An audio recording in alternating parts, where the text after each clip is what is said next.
Master, welcome back again to our channel. Panibagong araw, panibagong kabanata na naman ang pagsamasamayin natin ngayong araw na ito. At kung bago ka sa ating channel, pag-click ang subscribe button and hit the notification bell para updated kayo sa ating mga susunod na videos. So mga Master, bago natin simulan ang ating kabanata ngayong araw na ito, huwag po sana natin skip yung ads mga Master, no, dahil malaking bagay na po yan sa ating munting channel. So simulan na natin kabanata ngayong araw na ito. Let's go! Kabanata 4301-4320. Kabanata 4301. James ay naupo, at umupo si Luis sa tapat niya. Ito ay hindi walang dahilan na ang mga tadhana ay naging pinakamahalagang lahi sa mas malaking realidad. Bumantong hininga si Luis. Bagaman ang mga anghel ay isa sa 10 mahusay na karera, ang pagkakaiba sa pagitan nila at ng mga tadhana ay napakalawak. Itinago mo rin ang iyong sarili, G. Luis. Ang mas malaking larangan ay hindi alam ang pagkakaroon ng isang overworld outsider na tulad mo sa loob ng mga anghel, nagsalita si James. Si Luis, sa kabilang banda, ay kumalas ito at sinabi, anong uri ng overworld outsider ang maaari kong isaalang-alang? Ako ay isang taong may malalim na mga kalakip at mas mahabang-habang buhay, wala pa. Hindi kailanman itinuturing ni Luis ang kanyang sarili na isang overworld outsider. Ang kanyang kaharian ay nasa walang hanggan lamang na walang hanggan na ranggo ng landas. Nakatulog pa rin siya sa likuran kumpara sa iba pang karera ng overworld na nakarating sa ranggo ng huling yugto ng ranggo ng Terra Acme. Ang kanyang lakas ay halos hindi isaalang-alang sa pares sa gitnang yugto ng ranggo ng Terra Acme. Hindi maiwasang tanungin ni James, ano ang iyong pagkahumaling, G. Luis. Napabuntong hininga si Luis at sinabing, ito ang ambisyon sa. Itulak pa sa walang hanggan na ranggo pabalik noon. Nais kong pumunta kahit na mas malayo sa loob ng walang hanggan na ranggo, ngunit natapos nito ang pagkaantala sa aking paglilinang. Kung hindi man, tiyak na inukit ko ang aking sariling lugar sa mas malaking larangan. Dala. Si Luis ay may napakalaking talento, na lumampas sa anumang prodigy ng kanyang panahon. Siya ay walang kapantay sa kanyang oras, katulad ng kung paano hindi natatugma si Wyatt ng anumang prodigy sa panahong ito. Gayunpaman, ito ay isang awa, patuloy ni Luis, ito ay dahil sa pagkahumaling na ito na hindi ko pa nagawang masira sa landas ng Terra Acme. Ang paglilinang at nakamit na mayroon ka ay dapat magbigay sa iyo ng pagpasok sa ranggo ng Terra Acme sa anumang naibigay na sandali, nagsalita si James. Ang iyong paglilinang ay mabilis na umakyat sa sandaling lumakad ka sa ranggo ng Terra Acme, at sa mga susunod na yugto, ang iyong kapangyarihan ay magagawang mapuspos ang mga nabubuhay na nilalang ng parehong kaharian. Kapag naabot mo ang kaharian na ito, walang alinlangan na may secure mo ang isang lugar para sa iyong sarili sa loob ng banal na ranggo. Dala. May kakayahan akong lumakad sa ranggo ng Terra Acme anumang oras, ngunit mayroon na akong tumatagal sa walang hanggan na kataas-taasang ranggo ng landas sa loob ng mahabang panahon. Ito ay tunay na hindi pagpayag na pumipigil sa akin mula sa paggawa ng pagtalon sa ranggo ng Terra Acme. Bumantong hininga si Luis at inalog ng bahagya ang ulo. Hindi makakatulong si James ngunit magtanong, ano ba talaga ang tunay na katangian ng walang hanggan na ranggo? Dumating siya sa lugar na ito. Unawain ang kakanyahan ng walang hanggan. Nalaman na niya ang ilang impormasyon mula kay Deshawn, ngunit nais niyang malaman ang higit pa. Walang hanggan. Nang binanggit ni James ang walang hanggan na ranggo, ang ekspresyon ni Luis ay naging solemna. Ang walang hanggan ay nangangahulugang walang hanggan, paliwanag ni Luis, ang pagsira sa mga hadlang ng mga larangan ay nagbibigay daan sa walang limitasyong pagsulong ng kuryente. Paghiwalayin ang mga hadlang ng realms. Tila maunawaan ni James ang konsepto ngunit nais ng karagdagang paglilinaw. Ipinaliwanag ni Luis, ang mga realms ay naglalagay ng pinakadakilang mga hadlang sa pagsulong ng kapangyarihan. Halimbawa, kahit na ang kapangyarihan sa ranggo ng Hens Supreme Path ay mabubuo, hindi ito maihahambing sa lakas ng ranggo ng Terra Acme. Iyon ang balakid ng mga lupain. Kahit na ang isang tao ay nasa huling yugto ng ranggo ng Permanence Acme at nagtataglay ng malaking lakas, hindi nila matatalo ang isang tao sa maagang yugto ng ranggo ng Terra Acme. Siyempre, ang nabanggit ko ay nasa ilalim ng normal na mga kalagayan. Mayroon pa ring ilang mga henyo na naghahabol ng pagiging perpekto sa bawat kaharian. Para sa mga henyo, ang kanilang kapangyarihan ay mabibigat pa rin kahit na ang kanilang kaharian ay mas mababa kaysa sa iba pang mga nabubuhay na nilalang.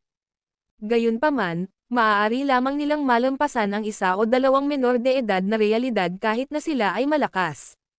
Dadalhan ka, halimbawa, tunay na malakas ka sa ranggo ng quasi-acme. Kahit na wala ang apoy ng apoy ng apoy. Ang mga pagbabagong anyo, ang iyong sariling kapangyarihan ay maihahambing sa ranggo ng permanence acme. Gayunpaman, hindi ka pa rin maaaring umasa lamang sa iyong sariling kapangyarihan upang labanan sa isang tao sa ranggo ng terra acme. Iyon ang balakid ng mga larangan, ang pagkita ng kapangyarihan batay sa mga larangan. Ang walang hanggan ay maaaring masira ang balakid ng mga lupain.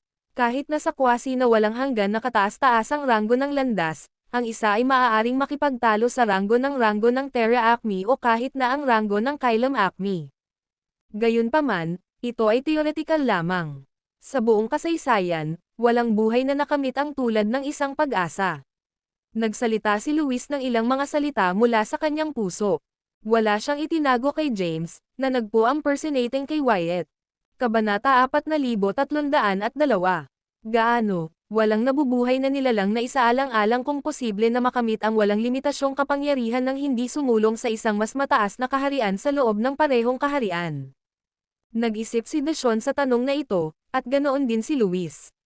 Habang ang kanilang mga pag-unawa ay maaaring naiiba sa ilang sukat, sa pangkalahatan ay nagbahagi sila ng mga katulad na pananaw.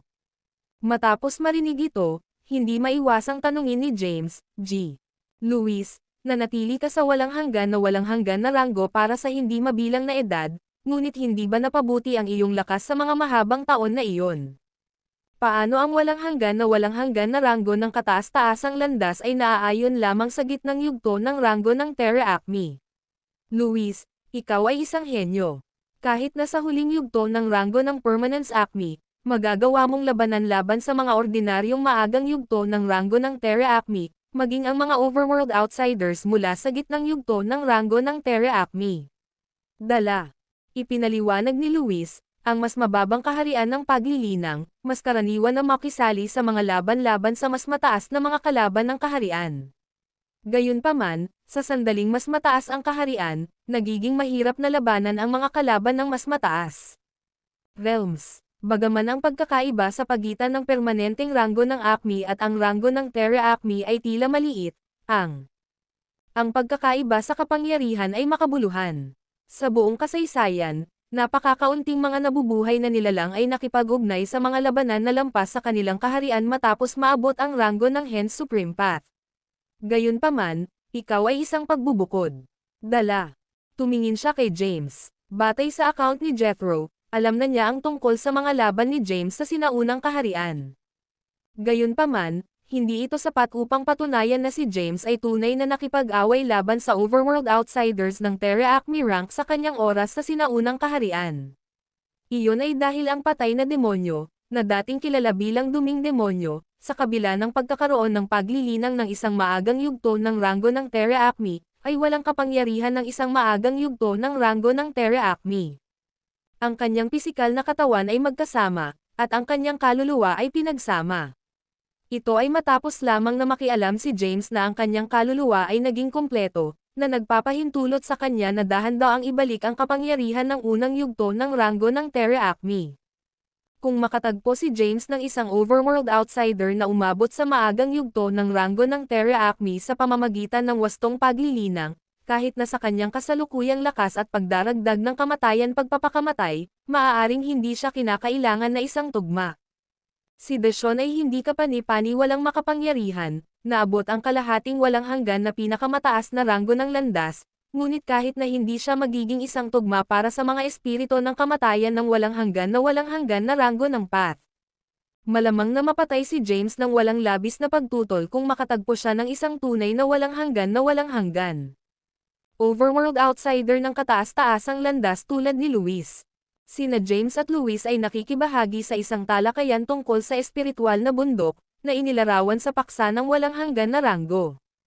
Wala nang gaganapin si Luis at bukas na ibinahagi ang kanyang pag-unawa, na ipinapaliwanag ito ng mahusay kay James.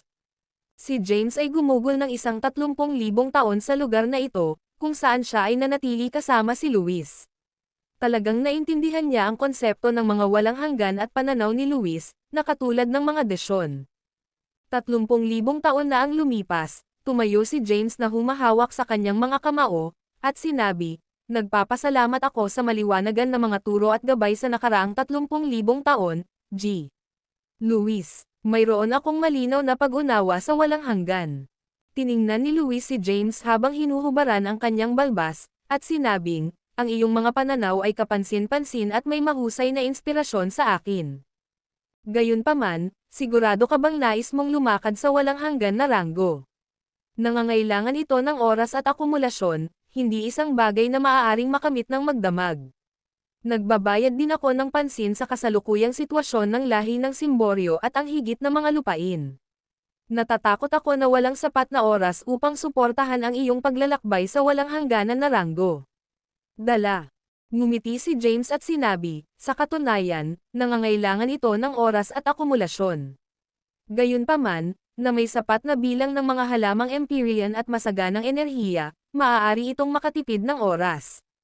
Totoo iyon, ngunit sa sandaling ang mga limitasyon ng isang pambihirang tagumpay sa lupain ay nadama, imposible na sugpuin ang kapangyarihan sa loob ng oneself. Sa puntong iyon, hindi nito mapapahusay ang anumang lakas kahit gaano kalaki ang enerhiya ng langit at worth. Nangangailangan ito ng oras upang sugpuin ang kaharian at dahan-daang itaas ito. Dala. Alam ko kung ano ang gagawin ngayon." Ipinahayag muli ni James ang kanyang pasasalamat, na nagsasabing, "Nagpapasalamat ako sa iyong gabay, ngunit ang aking oras na may mga dooms ay limitado. Hindi ako mananatili ng matagal. Lalabas ako at makakakuha ng karanasan sa loob ng isang panahon, sa paghahanap ng isang paraan upang maabot ang walang hanggan na ranggo." Kasunod ng plano ni James, ang unang hakbang ay upang masira ang mga limitasyon ng kalahating hakbang na walang hanggan na ranggo. Gayunpaman, hindi siya mananatili sa kaharian na ito ng masyadong mahaba. Kapag naabot niya ang kwasi na walang hanggan na ranggo, ang kanyang kapangyarihan ay magiging mas malaki, at nais niyang masira sa walang hanggan na ranggo. Sa puntong iyon, ang kanyang kapangyarihan ay lalampas sa mga nabubuhay na nilalang sa parehong kaharian. Magagawa niyang mangibabaw ang mga nasa parehong antas at kahit na makisali sa mga laban na lumampas sa kanyang sariling kaharian. Habang siya ay umunlad pa at pumasok sa landas ng Terra Acme, ang kanyang kapangyarihan ay magiging mas nakakatakot. Hindi sinubukan ni Luis na hikayatin pa si James nang determinado siyang umalis. "Dahil iginiit mo, wala nang masasabi ko. Inaasahan kong hindi na tayo muling magkikita sa larangan ng digmaan." Ang video na ito ay edited by Urban Storytelling. Kabanata 4303 Luis ay nauunawaan ang sitwasyon na nauna. Hindi sinabi ni James, at hindi rin siya nagtagal sa lugar na iyon. Nawala siya ng walang bakas. Hindi niya hinanap si Jethro o Leilani ngunit tahimik na umalis ng walang tunog. Wala sa mga anghel ang nakakaalam tungkol sa kanyang pag-alis maliban kay Luis.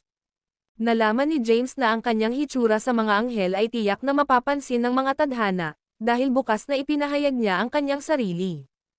Ang kanyang susunod na patutunguhan ay ang punong tanggapan ng sekta ng langit, kung saan kailangan niyang mag-isip ng isang bagong pagkakakilanlan at maging tunay na James. Ang ngiti sa mukha ni Luis ay kumupas matapos ang pag-alis ni James, at ang kanyang ekspresyon ay unti-unting naging solemna. "Marahil ay dapat kong palayain ang aking panloob na panghihinayang. Ang kinabukasan ng mas malaking realidad ay magiging malaking kaguluhan sa mga tao at ang mga dooms na nagbubuhos para sa pangangibabaw, na makakaapekto sa lahat ng karera," malumanay na bamulong si Luis. Bilang isang mataas na ranggo sa mga anghel, gaganapin ni Luis ang katayuan ng isang Grand Patriarch, ngunit ang kanyang kaharian ay hindi ang pinakamataas. Tumayo siya roon, malalim sa pagmumuni-muni, at pumasok sa isang nakatuon na katayuan sa pagmumuni-muni. Maraming mga imahe ang sumabog sa kanyang isipan, na naglalarawan sa mga kaganapan na naganap matapos na ipinagpalagay ni James ang pagkakakilanlan ni Wyatt. Boom! Sa wakas, ang isang imahe ni James na nagtulak ng isang taybak ay lumitaw sa kanyang isipan. Ang haka-hakal na taybak na ito ay sumabog sa loob ng kanyang kamalayan. Tila ito ay kumalas sa kanyang panloob na panghihinayang. Hindi na nais ni Luis na tumagal sa estado ng walang hanggan na kataas-taasang ranggo ng landas. Kailangan niyang mabilis na maabot ang landas ng Terra Acme. Siya ay papasok sa huling yugto ng Terra Acme kapag ang mas malaking realidad ay bumaba sa totoong kaguluhan. Tumalikod siya at naglakad patungo sa bahay ng kawayan sa likuran niya. Nang makapasok sa bahay ng kawayan, ang pintuan ay nagsara sa likuran niya, at isang mahiwagang pagbuo ng oras ang lumitaw sa paligid ng bahay ng kawayan. Si Luis ay nag-iingat sa kanyang sarili sa loob ng pagbuo ng oras, na nagsisimula sa kanyang paglalakbay patungo sa landas ng Terra Acme. Ang pag-abot sa ranggo ng Terra Acme ay hindi isang mahirap na gawain para sa kanyang paglilinang at pagkakamit. Samantala, tahimik na iniwan ni James ang mga anghel. Pumasok siya sa isang estado ng kawalang kilos sa pamamagitan ng pagtatago ng kanyang aura. Pagkatapos umalis, dumating siya sa malawak na walang bisa sa labas ng universo ng Thala Realm. Maraming mga universo sa ang kalapit ng universo ng Thala Realm, ngunit medyo mahina sila at itinuturing na subordinate universidad ng universo ng Thala Rila. Si James ay mabilis na lumayo sa kanyang sarili mula sa magulong walang bisa, na pumapasok sa totoong magulong walang bisa. Ang kanyang hitsura ay nagsimulang magbago ng paunti-unti, bumalik sa kanyang orihinal na anyo. Ang kanyang kaluluwa na si Aura ay sumasailalim din sa isang pagbabagong anyo, pag-ampon ng kaluluwa ng isang tao. Phew! Si James ay nakilala ang kanyang sarili bilang Wyatt at na-infiltrate ang mga tadhana sa panahong iyon, naubos na siya. Pinakawalan niya ang isang mahabang paghinga, nakakaramdam ng isang pakiramdam ng kaluwagan matapos na bumalik sa kanyang sarili. Naramdaman ni James ang direksyon pagkatapos na bumalik sa kanyang tunay na anyo at mabilis na lumakad patungo sa rehiyon kung saan matatagpuan ang punong himpilan ng sekta na eredikating ng langit. Ang rehiyon na ito ay matatagpuan sa isang liblib na lugar ng kaguluhan, kung saan ang hindi mabilang na mga laban ay sumabog sa malayong nakaraan, na nagiging sanhi ng magulong walang bisa na maging lubos na hindi matatag. Gayunpaman, natuklasan ng sekta ng langit na eredikating ang isang medyo ligtas na daanan sa loob ng magulong itong walang bisa. Kahit na ang isang overworld outsider sa ranggo ng Acme ay makatagpo ng magulong kaguluhan sa puwang at harapin ang panganib kapag pumapasok sa magulong walang bisa na ito ng walang ligtas na landas na ito. Ang video na ito ay edited by Herban Storytelling. Kabanata 4304.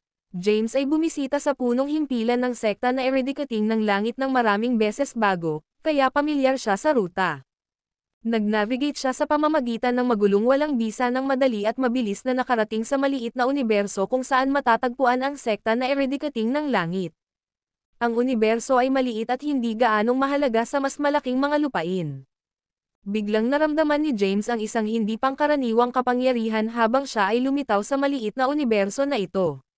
Nagkaroon ng isang malakas na natitirang puwersa ng labanan na dumadaan. Naramdaman niya ang labis na malakas pagkatapos ng labanan kahit na siya ay nasa magulong walang bisa sa labas ng maliit na universo. May mali. Nadama ni James ang isang pakiramdam ng hindi mapakali. Ito ang punong himpilan ng sekta na eredikating ng langit. Ilan lamang ang mga pangunahing miyembro ng lahi ng tao ang nakakaalam tungkol dito. Paano nalalaman ng mga tagalabas ng overworld mula sa labas ng mundo ang tungkol sa lugar na ito? Huminga ng malalim si James at mabilis na sumugod patungo sa maliit na universo ng maaga, lumitaw siya sa labas ng maliit na universo na may isang solong hakbang. Sa sandaling pumasok siya sa maliit na universo, naramdaman niya na ang makalangit na landas sa loob nito ay nabasag. Ang buong universo ay nasa gilid ng pagbagsak, at isang napakalakas na puwersa na pinagsama ito. Kung hindi man, ang mundong ito ay mawawala na. Agad na itinago ni James ang kanyang aura. Mabilis siyang lumakad patungo sa punong tanggapan sa sandaling pumasok siya sa universo kung saan matatagpuan ang sekta ng langit eredikating ng human race. Sa puntong ito, hindi pa rin siya sigurado sa sitwasyon at hindi maihayag ang kanyang sarili ng madali. Mahalaga ito upang masuri muna ang sitwasyon. Sa ilang sandali, nakarating siya sa labas ng punong himpilan ng sekta na eredikating ng langit. Ang lugar sa labas ng punong tanggapan ay natatakpan sa mga siksik na ulap. Maraming mga humanoid na nabubuhay na nilalang, nakasuot ng sandata at gumagamit ng mga sibat sa loob ng mga ulap. Ang lahi ng tadhana, Bulong ni James habang naramdaman niya ang aura ng mga nabubuhay na nilalang na ito sa kanyang pagdating. Ito talaga ang mga tadhana. Bakit lilito ang mga nabubuhay na nilalang at hukbo ng mga dooms dito? Maaari bang ang aking pagpapanggap kay Wyatt ay natuklasan, at lihim na matatagpuan nila ang kinaroroonan ng tunay na Wyatt at dumating upang iligtas siya? Pinangunahan ni James ang kanyang mga browser, isinasaalang-alang ang iba't ibang mga posibilidad. Nakatagpo siya ng halos lahat ng mga tagalabas ng overworld mula sa mga dooms bago. Itinutok ni James ang kanyang pandama sa sitwasyon sa unahan at napagtanto na ang pinuno ng ekspedisyon na ito ay walang iba kundi si Kamat Dalibor, isang pinagkakatiwalaang subordinate ni Yuri Dalibor. Sinamahan ni Kamat si Yuri ng hindi mabilang na taon, at siya ay may hawak na isang mataas na posisyon sa mga dooms bilang isang sekta na nakatatanda. Ang kanyang sariling kaharian ng paglilinang ay malakas, na umabot sa gitnang yugto ng ranggo ng Terra Acme. Ang pagbuo ng punong himpilan ng sekta ng langit ay naaktibo. Bukod dito, nakaranas na ito ng isang mabangis na labanan sa paghuhusga mula sa kasalukuyang estado ng mundong ito. Malinaw na mayroong isang overworld outsider mula sa sekta na eradikating ng langit na namamagitan upang maprotektahan ang universo na ito mula sa pagbagsak. Nararamdaman ni James na ang isa na ipinagtanggol ang mundong ito ay walang iba kundi si Thea Callahan. Ang lakas ni Thea ay hindi ganap na nakuhang muli sa rurok nito, kaya hindi siya maaaring maging isang tugma para sa Kamat. Bukod dito, ang Kamat ay nagdala ng maraming makapangyarihang mga tadhana, kabilang ang 2 sa ranggo ng Acme, pati na rin ang isang napakalaking hukbo na may bilang sa libo-libo. Ang James's expression ay tumaas ng solemna. Matapos mag-isip ng ilang sandali, nagpasya siyang maghanap ng isang paraan upang maiiwasan ang mga hukbo ng lahi ng tadhana at ipasok muna ang sekta ng langit. Plano niyang makipagkita kay Thea at siyasatin ang sitwasyon bago bumubuo ng isang plano. Sa pasukan ng sekta na eradikating ng langit, si Kamat ay nakasuot ng itim na sandata, na sinamahan ng maraming matatanda. Ang isa sa mga matatanda ay nagtanong, "Sect Elder, bakit hindi natin ito hinahabol habang mayroon tayong kalamangan?" Ang ekspresyon ni Kamat ay malubha habang sumagot siya, ang sekta na eradikating ng langit ay nakatago ng maayos sa kanilang sarili. Hindi madali para sa amin na hanapin ang mga ito. Ang aming layunin sa oras na ito ay upang panasan sila ng lubusan. Sa kasalukuyan, mayroong isang overworld outsider sa loob ng punong tanggapan, at hindi ako tiwala sa aming mga pagkakataon. Ipinadala ko na ang mensahe sa aming lahi, at ang mga pagpapalakas ay darating sa lalong madaling panahon. Kapag dumating ang mga pagpapalakas, kahit na ang sekta na eradikating ng langit ay may overworld outsider na nagbabantay dito, makakatagpo sila ng isang trahedyang pagtatapos dito. Ito ay magpapahina sa providence ng lahi ng tao at bibigyan ang aming patriarch ng sapat na oras upang maghanda. Dala. Matalinong desisyon, sekta si Elder. Ay ikot natin ang mga ito tulad nito. Hindi isang solong miyembro ng sekta ng langit eradikating ang makatakas. Maraming mga overworld outsider ng lahi ng Doom flattered Kamat. Maingat na lumapit si James habang itinatago ang kanyang aura. Gayunpaman, hindi siya makahanap ng isang pagkakataon pagkatapos maghanap sa paligid. Ang punong himpilan ng sekta ng langit ay napapaligiran ng hukbo ng lahi ng tadhana, na imposible para sa kanya na lumusot. Dapat ko bang pilitin ang aking paraan? Naging seryoso ang ekspresyon ni James. Ang video na ito ay edited by Urban Storytelling. Kabanata 4305. Kangguna, ilalantad niya ang kanyang sarili sa sandaling sisingilan siya. Matapos maisip ito, lumayo si James at lumitaw sa malayo, na pinatawag ang demonyong kamatayan. Master, ang demonyo ng kamatayan ay naging materialized, na pinagsama ang mga kamay nito. Sa isang iglap, tiningnan nito ang hindi pamilyar na tao bago ito, naramdaman ang aura ni James, at hindi tumulong ngunit bahagyang mapupuksa ang kayumanggi. Tama na, ako ay isang tao. Hindi itinago ni James ang kanyang pagkakakilanlan habang nahaharap sa demonyong kamatayan.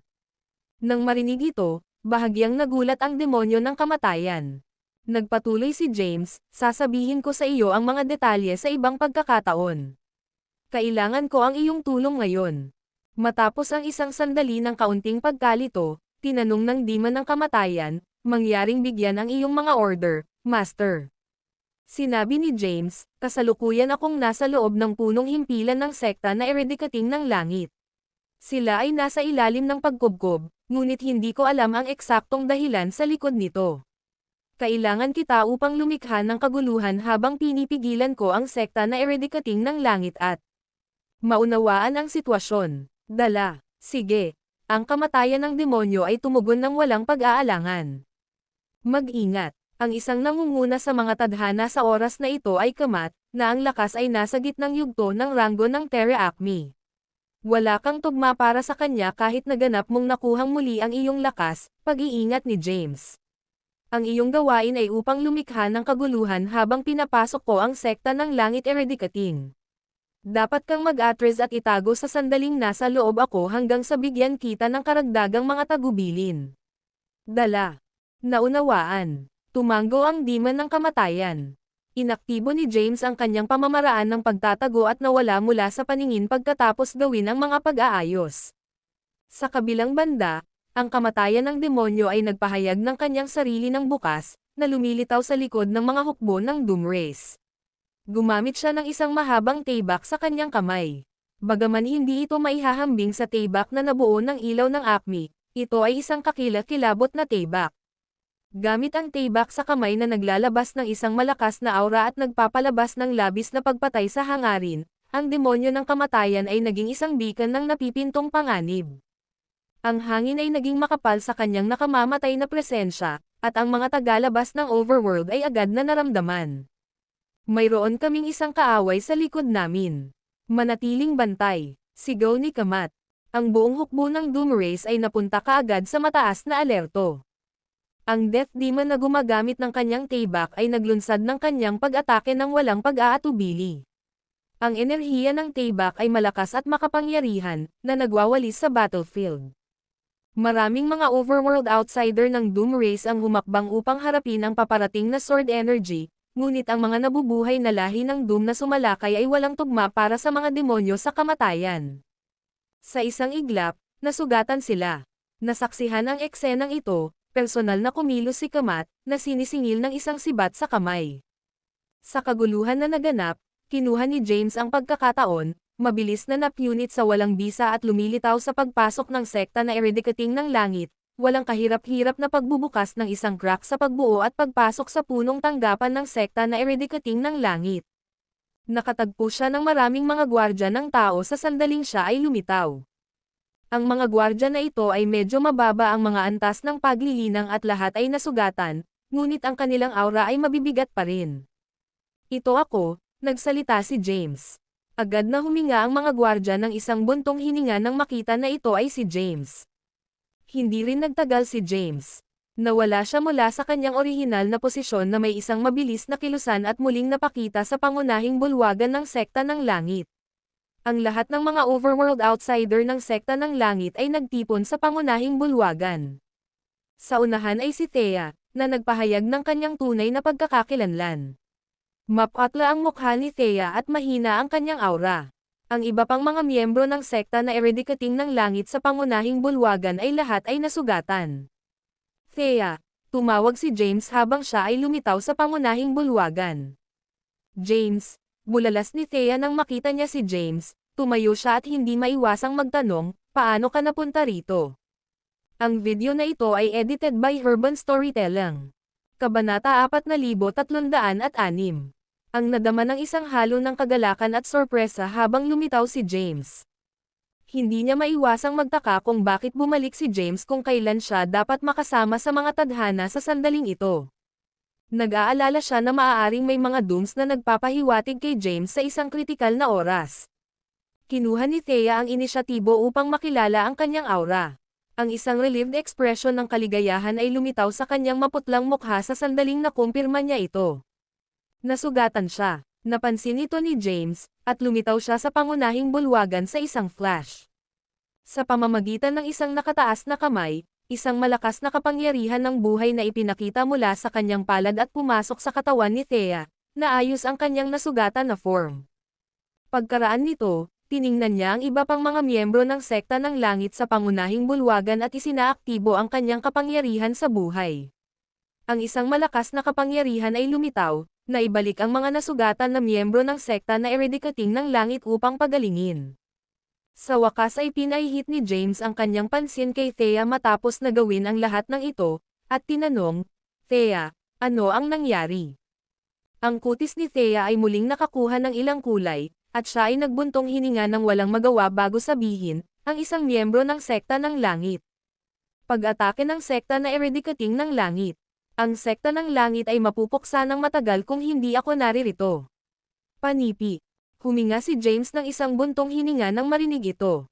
Tila hindi pa rin alam ng mga Dooms na ang tunay na Wyatt ay nasa loob pa rin ng sekta na Eredikating ng Langit. Nasaan ang tunay na Wyatt?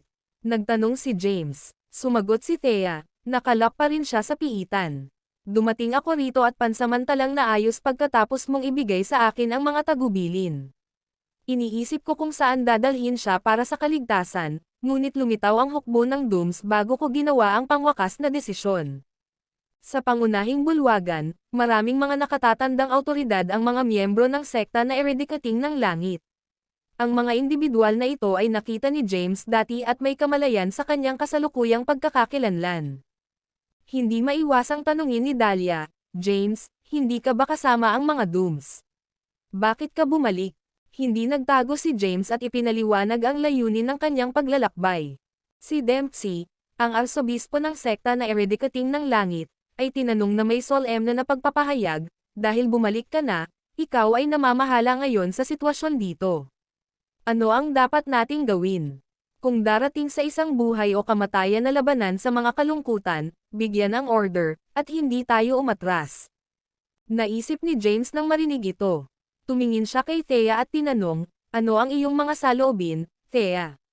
Sumagot si Thea, "Matagal na kaming nagtatago, at hindi marunong makisali sa isang desperadong pakikipaglaban sa mga tadhana sa sandaling ito. Gayunpaman, ang hukbo ng Dooms ay nakapaligid na sa lugar na ito, at hindi tayo makatakas. Tila wala tayong ibang pagpipilian bukod sa isang mapagpasyang labanan." Tahimik na umupo si James sa unahan. Tama si Thea. Ito ay tiyak na hindi oras upang direktang harapin ang mga Dooms ngayon. Ang pagtabi sa katotohanan na ang Thea ay kasalukuyang isang clone lamang sa mas malaking larangan.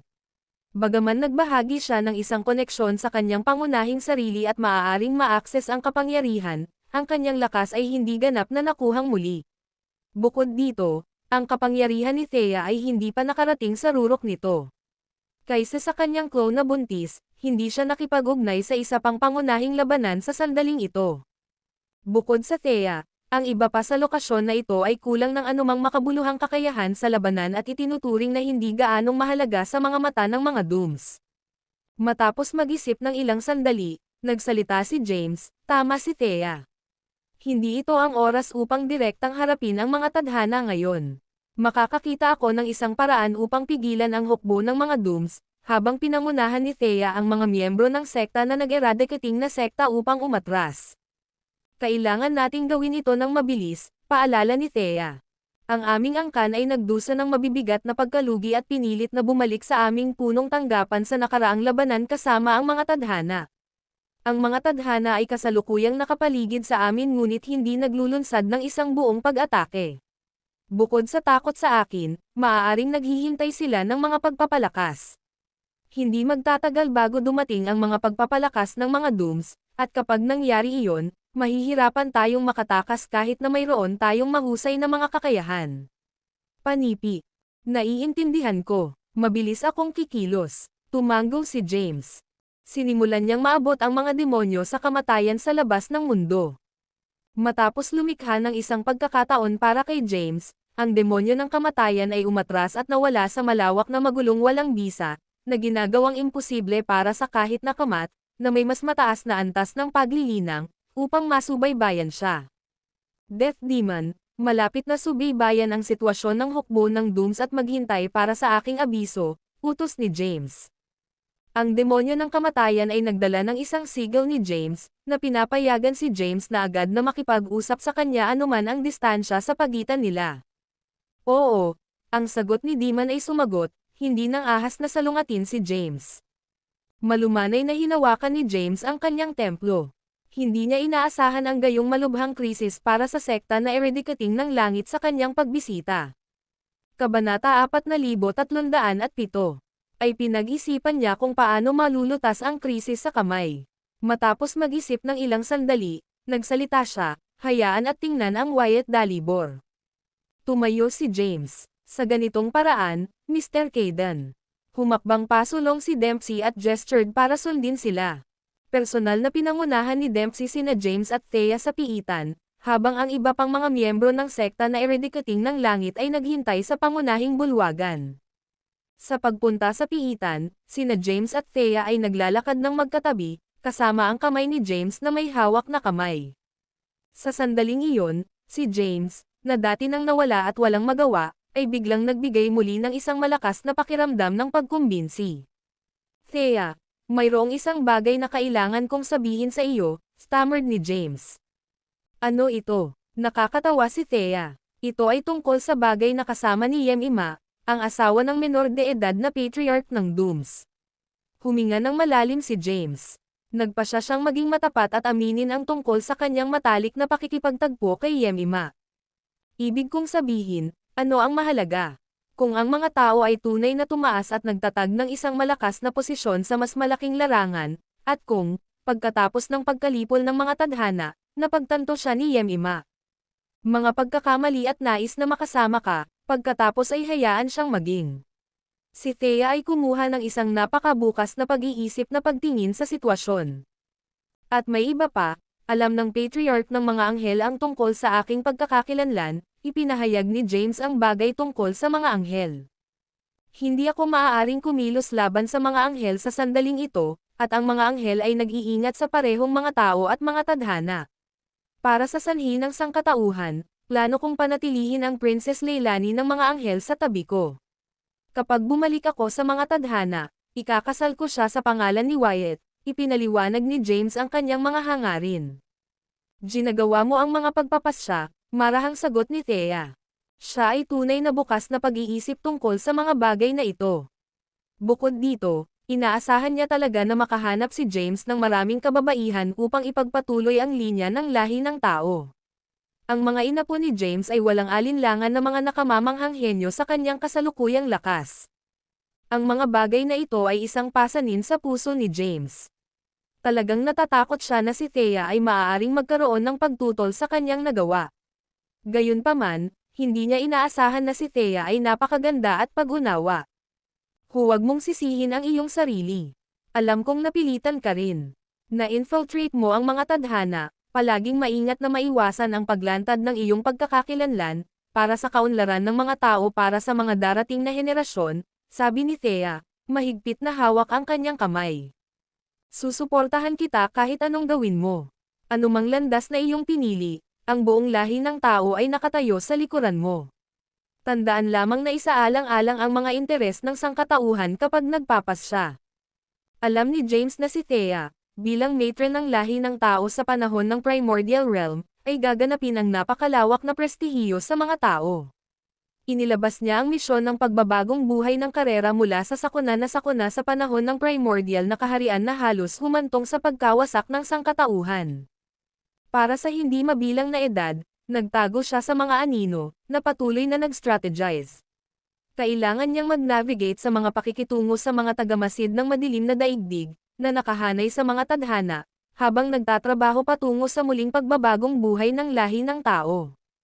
Ito ay isang hindi kapani-paniwalang mapaghamong gawain.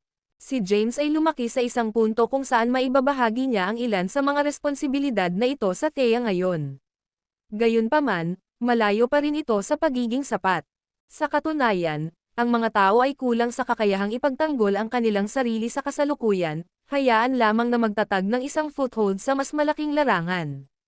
Sa pamamagitan ng paraan, binago ni James ang paksa at sinabi, mahirap mag-provoke ng isang digmaan sa pagitan ng mga tadhana at iba pang karera kahit na ako ang dakilang nakatatanda ng mga tadhana.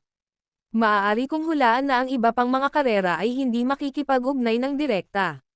Kapag sinimulan ni Yori na hinihingi ang mga token, masunurin silang ibigay sa kanila. Dapat nating maingat na planuhin ang ating kasunod na mga aksyon. Panipi.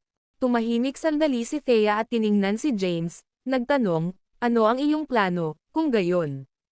Sumagot si James, kung hindi tayo makukwento ng digmaan, may isang pagpipilian lamang na naiwan, at iyon ay si Soren Clayman. Kailangan nating maghanap ng paraan upang iligtas si Soren at gamitin siya bilang isang kaguluhan mula sa mga tadhana, kaya hindi nila magagawang palayain ang kanilang mga puwersa upang harapin ang paparating na bagong mundo. Ang video na ito ay edited by Urban Storytelling. Kabanata 4308. James ay sinuri ng detalyado at napagpasyahan na ang magulong sitwasyon sa loob ng mas malaking realms ay lubos na malamang na mangyari muli. Bukod dito, hindi ginagarantiyahan na ang iba pang mga karera ay tutugan kahit na siya, bilang dakilang nakatatanda ng mga tadhana, ay magsisimula ng isang labanan. Kunin ang mga anghel, halimbawa. Alam nila na siya ay isang tao ngunit pinili na manahimik at masunurin. Nagpatuloy si James, mayroon akong dalawang plano para sa mga susunod na hakbang. Sige, sagot ni Thea, na naglalakad ng maaga sa tabi ni Dempsey. Ang mga talakayang ito sa pagitan ni James at Thea ay kasangkot sa buong lahi ng tao at maging si Dempsey, bilang arsobispo ng sekta na Eridikating ng Langit, naintindihan na dapat siyang manahimik at makinig ng mabuti sa sandaling ito. Ipinagpatuloy ni James, hindi ko alam kung magpapadala ba siyo ng iba pang mga nabubuhay na nilalang mula sa mga tadhana upang makuha ang mga token, ngunit malamang napipiliin ako. Kung ako ang ipinadala, makakakuha ako ng mga token mula sa iba pang karera, kasama ang mga mayroon ako, na madalas na gumawa ng kabuuang. Sa puntong iyon, lihim akong mag-atres mula sa mga tadhana at papunta sa lahi ng ulap upang mailigtas si Soren. Panipi. Kung hindi mo ako ipadala ngunit sa halip ay pipiliin ang iba pang mga tagalabas ng overworld, magkakaroon lamang ng pangalawa. Kaliwa ng pagpipilian. Makakakita ako ng isang paraan upang gumawa ng isang paglalakbay sa lahi ng ulap at malaman ang tungkol sa pagbuo na humahawak kay Soren. Susubukan kong masira ang pagbuo. Ang pangalawang senaryo ay kukuha ng isang malaking oras, habang ang una ay medyo mas mabilis. Panipi. Matapos marinig ang sinabi ni James, nag-isip sandali si Thea at sinabing, iiwan ko ang mga usapin ng higit na mga lupain sa iyo. Umangkop kung kinakailangan, ngunit tiyaking makahanap ng isang paraan upang ipaalam sa akin ang tungkol sa mga bagong plano. Naunawaan. Tumango si James. Ang aming prioridad, sa ngayon, ay upang mag-instigate ng mga laban at guluhin ang sitwasyon sa mas malaking larangan, pagguhit ng mas maraming karera sa salungatan. Dumating sila sa piitan habang ang dalawa ay nagpatuloy sa kanilang pag-uusap. Binuksan ni Dempsey ang piitan, at sa lalong madaling panahon natagpuan ni James ang kanyang sarili sa pinakamalalim na antas nito. Nakakulong sa pinakamalalim na antas ng piitan ay ang pinaka-nakakatakot na henyo ng kasalukuyang panahon, 1,000 mga landas na banal na katawan, Wyatt Dalibor. Ang piitan ay pinatibay na may mga pormasyong multi-layered. Si Wyatt ay nakatali sa pamamagitan ng mga kadena ng bakal na pinalakas ng Thea, na binago ng mga inskripsyon ng pagbuo. Siya ay mahigpit na nakagapos ng mga kadena ng bakal, at ang kanyang katawan ay nagkalat sa isang hugis na tulad ng cross. Magulo ang buhok niya. Nagpakita siya ng disheveled at mahina, na may bahagyang nakikilala na aura. Tila nagising ang halos walang malay na si Wyatt nang makarinig siya ng mga yapak. Nakuha niya ang isang sulyap sa taong papalapit sa mga gap sa kanyang buhok. Ito ay si James, na nakatayo sa labas ng piitan. Tumingin si James kay Wyatt, pagkatapos ay sumulyap kay Thea at nagtanong, paano mo planong hawakan siya? Pinahaba ni Thea ang kanyang payat na daliri ng jade at malumanay na pinindot ito laban sa kanyang templo, na nagpapahayag ng walang magawa. Sinabi niya, ito ay talagang isang mahirap na sitwasyon. Hindi namin siya pinapatay, at hindi namin alam kung saan dadalhin siya. Ito ay talagang mahirap, sabi ni James. Ang kanyang ekspresyon ay malubhang habang tinitingnan niya si Wyatt, na nabilanggo sa piitan, na wala sa sikat ng araw para sa hindi mabilang na mga panahon. Dahil na-infiltrate ko ang mga dooms na nakilala bilang Wyatt Dalibor, nagkaroon ako ng isang malakas na intuition na siya ay magiging aking pinakadakilang karibal sa hinaharap. Pati na rin ang pinakamalaking balakid sa muling pagkabuhay ng sangkatauhan. Sinira ni Dempsey ang kanyang katahimikan at tinanong, mayroon bang anumang paraan upang mapanatili ang kanyang lampara sa kaluluwa mula sa pagpatay kahit napapatayin natin siya? Umiling-iling si James. May isang paraan, ngunit hindi niya ito alam. Ang Grand Patriarch ng Dooms, Hira Dalibor, ay gumagamit ng ganoong pamamaraan upang linlanggan ang iyong. Kinokontrol ni Yori ang mga tadhana, at ang mga namamahala sa kaluluwa ng mga tadhana ay ang kanyang mga subordinate.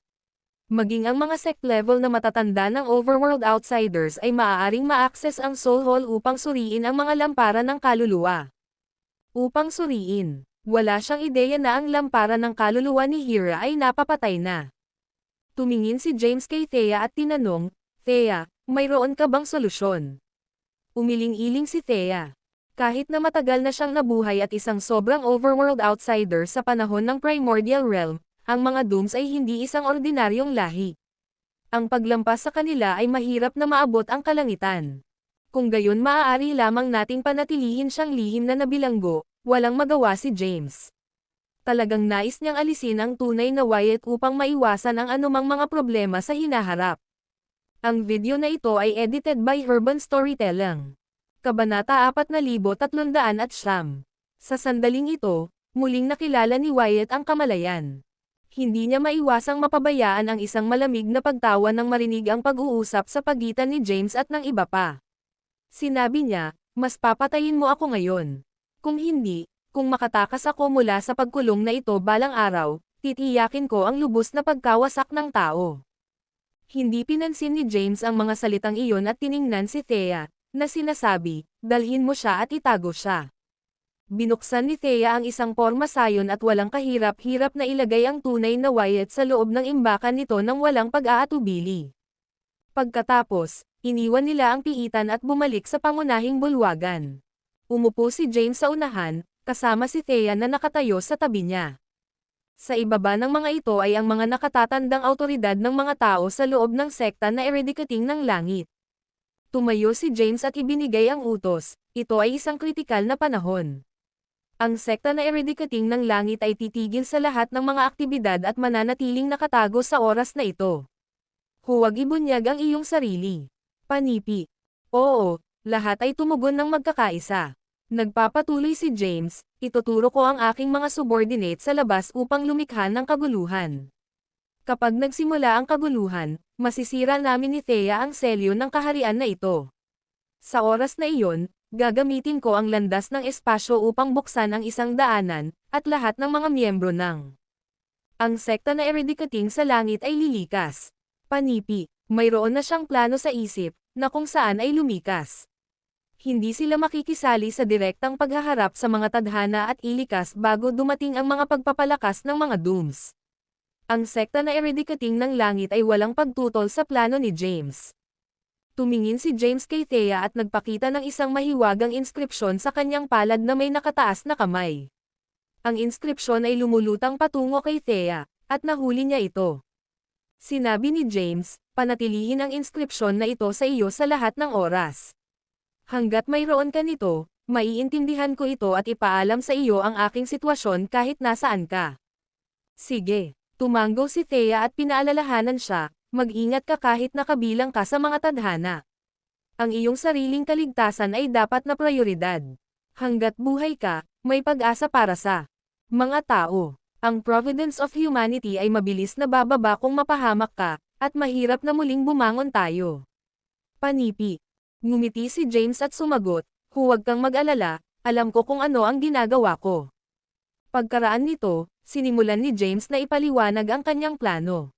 Ang Thea, isang beses na isang mabangis na labanan ay sumisira sa labas ng mundo, pareho kaming sasali sa mga puwersa upang masira ang spatial seal na itinakda ng mga tadhana. Magbubukas ako ng isang spatial na daanan. Hindi tayo dapat magtagal kapag bukas ang daanan.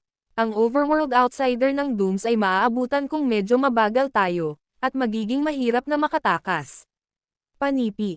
Habang nagsalita siya, tiningnan niya ang mga miyembro ng sekta ng langit sa pangunahing bulwagan at tinanong, naaalala mo ba ang lahat? Ginagawa namin. Mabuti. Ikalat ang mga order. Lahat ng mga miyembro ng sekta ng langit sa punong tanggapan, maging handa at sa standby. Nagpalabas si James ng isang serye ng mga utos. Habang inisyo ang mga order, ang lahat ng mga miyembro ng tao ng sekta na Eridikating ng Langit ay nanatiling alerto, naghihintay na magbukas ang daanan. Kapag naayos ang lahat, tumayo sina James at Thea sa harap ng mga pintuan ng pangunahing bulwagan.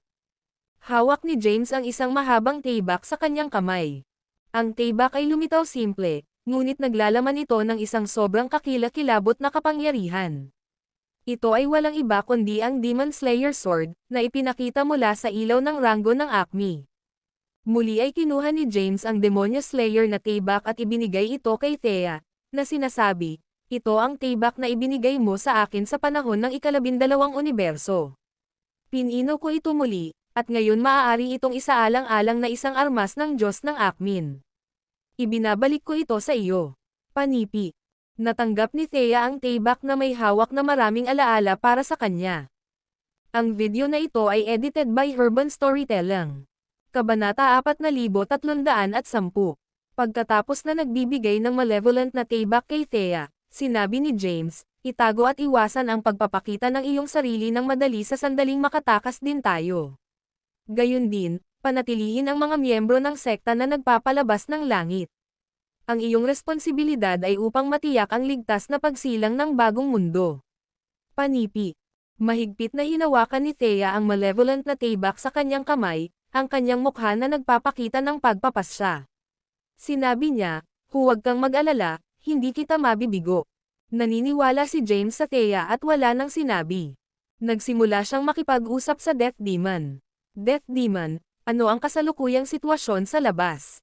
Ang demonyo ng kamatayan ay nagtatago sa magulong walang bisa sa labas ng mundo, na malapit na obserbahan ang mga paggalaw ng kamat at ang hukbo ng mga tadhana. Totoo siyang sumagot, ang mga tadhana ay hindi hinabol ako, ngunit sa halip ay patuloy na nakapaligid sa lugar. Ang kanilang hukbo ay kasalukuyang nagtatakda ng isang porma sayon, na tila isang malakas na pagbuo ng marcha.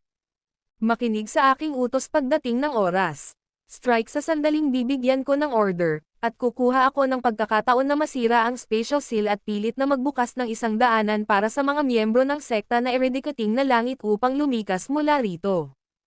Ito, ang mukha ng Death Demon ay may solemn na ekspresyon tulad ng sinabi niya, Master, natatakot ako na wala akong lakas na pigilan ang kamat.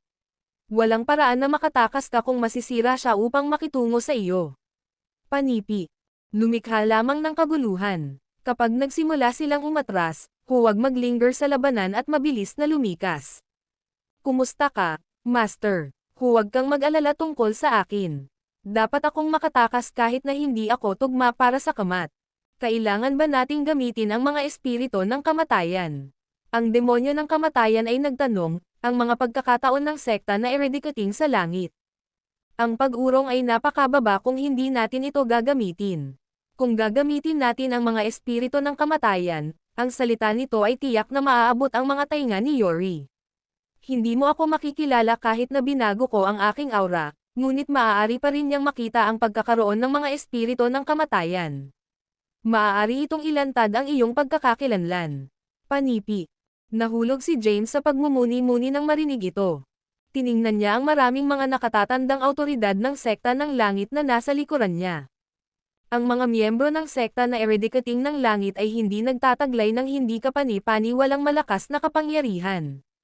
Ang pinakamalakas na kasama sa kanila ay nasa ranggo lamang ng Quasi-Acme, habang ang karamihan ay nasa ranggo ng Diyos ng Macrocosm. Gayunpaman, nagbayad sila ng isang mahusay na presyo para sa muling pagkabuhay ng sangkatauhan. Ang mga henerasyon ng kanilang mga ninuno ay nakikibahagi sa mga salungatan sa iba't ibang karera, lihim na nag-aalis ng mga taong may talento sa mga karera. Kung hindi man, maraming overworld. Ang mga tagalabas na ipinanganak mula sa mga karera na iyon dahil ang race realms at ang kanilang pangkalahatang lakas ay magiging mas malakas kaysa sa ngayon. Kinakailangan upang matiyak ang kanilang ligtas na pag-alis, na nagpapahintulot sa kanila na bumalik sa primordial realm at ang bago universo ng mga tao. Kahit na nangangahulugang peligro ang paglalantad ng pagkakakilanlan ni James. Matapos mag-isip ng ilang sandali, sinabi ni James, ang mga espiritu ng kamatayan ay may kakilakilabot na lakas. Gamit ang mga ito ay maaaring dagdagan ang mga pagkakataon ng pag-urong ng sekta ng langit. Dagdag pa, hindi sigurado kung ang Kamat ay makikilala sa kanila tulad ng sa gitna ng matinding labanan. Kahit na ang impormasyon ay naibalik sa mga tadhana, hindi mo maaaring makilala ang mga ito dahil ang mga espiritu ng kamatayan na naiwan ng demonyong demonyo.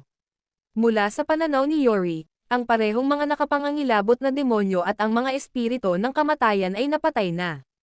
Panipi. Sige, naiintindihan ko, sagot ni Death Demon.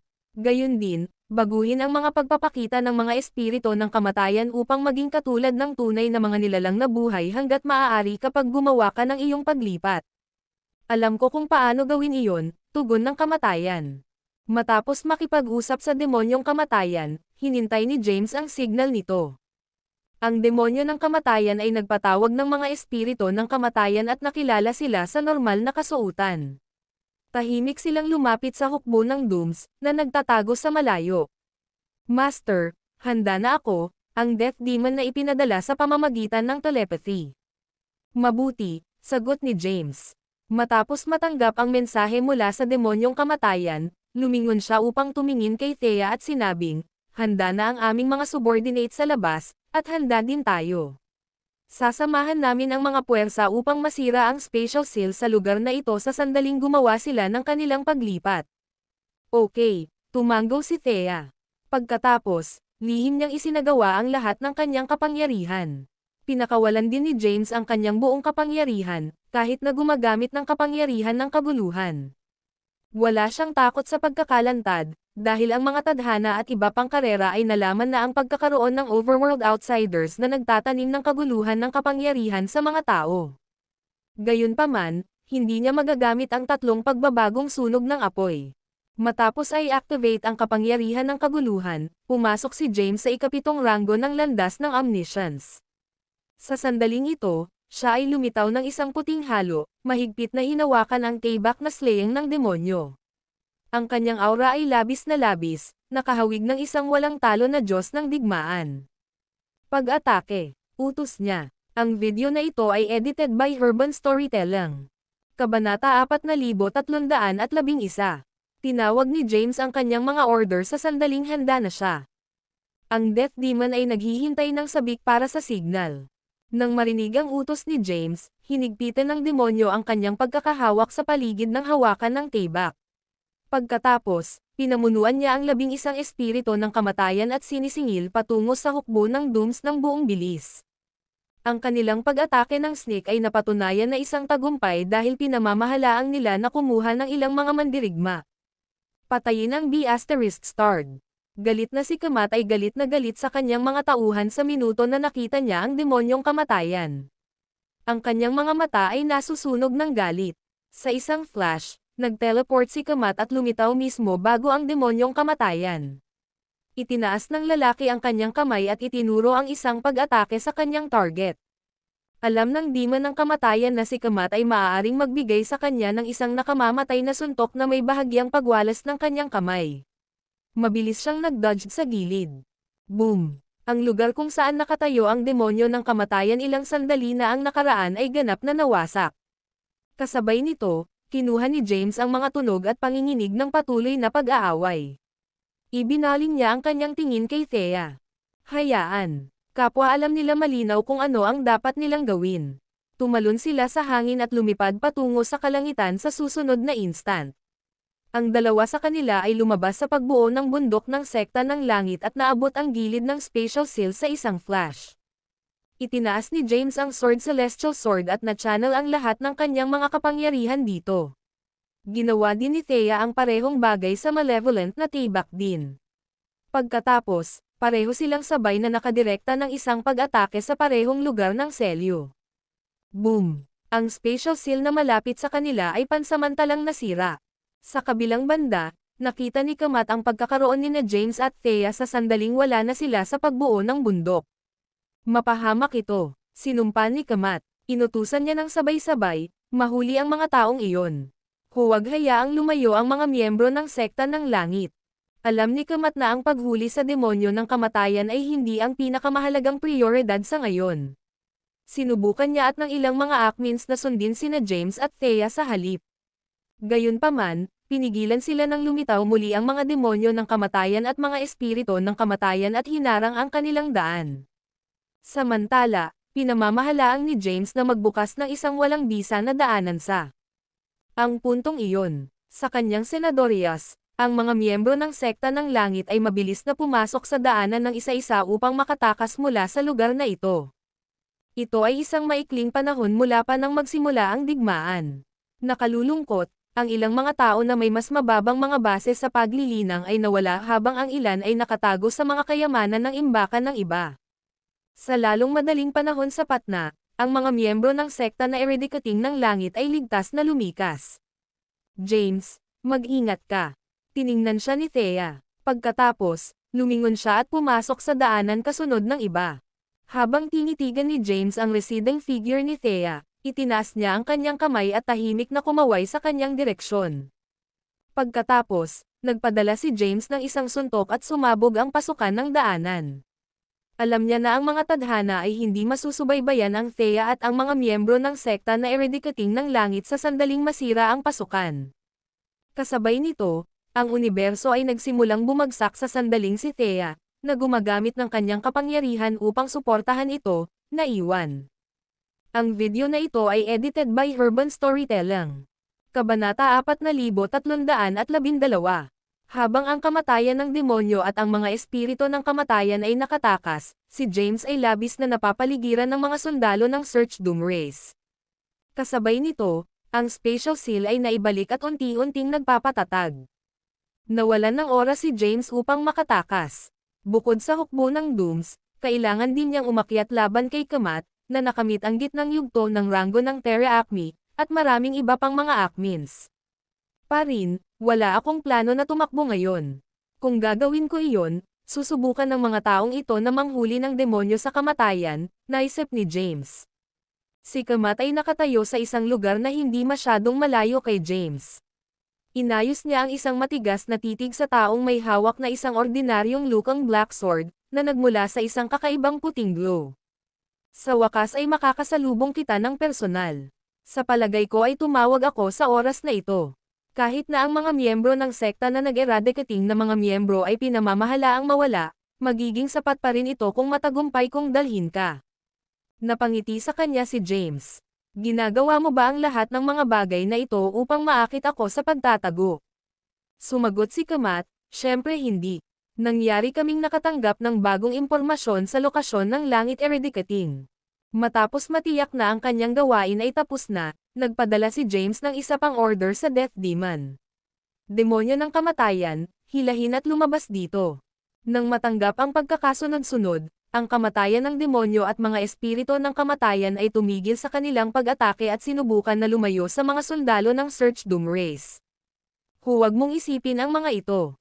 Lahat kayo ay dapat sundin ang taong iyon at sakupin siya. Nakatitig si Kamat kay James. Nararamdaman ko ang isang napakalawak na kapangyarihan ng kaguluhan mula sa taong iyon. Nakamit din niya ang landas ng omniscience. Sa palagay ko siya ang taong nagpapakilala kay Yori, naisip niya. Punong himpilan ng sekta. Ipinadala kami ng aming patriarch dito upang makuha ang mga miyembro ng sekta. Gayunpaman, hindi namin inaasahan na matatanggap nila ang tulong ng isang makapangyarihang tao. Panipi. Ipinagpatuloy niya, sino ang nakakaalam kay Madam Thea mula sa Primordial Realm era ay buhay pa rin ngayon. Talagang natutuwa ako na hindi niya lubos na nakuha ang kanyang mga kapangyarihan. Kung hindi, tatayo ako ng zero na pagkakataon na manalo sa labanan sa oras na ito. Hindi nagulat si James sa katotohanan na alam ni Kamat ang tungkol kay Thea. Ang Thea ay isang kilalang figure sa mga tao mula pa noong panahon ng Primordial Realm. Ikaw ba ang nagpanggap sa aming patriarch at nakakuha ng isang token mula sa lahi ng ulap? Ang Kamat ay nagsumite ng isang nagyayelo na titig kay James. Mahinahon na tumango si James. Yep, iyon ang akin.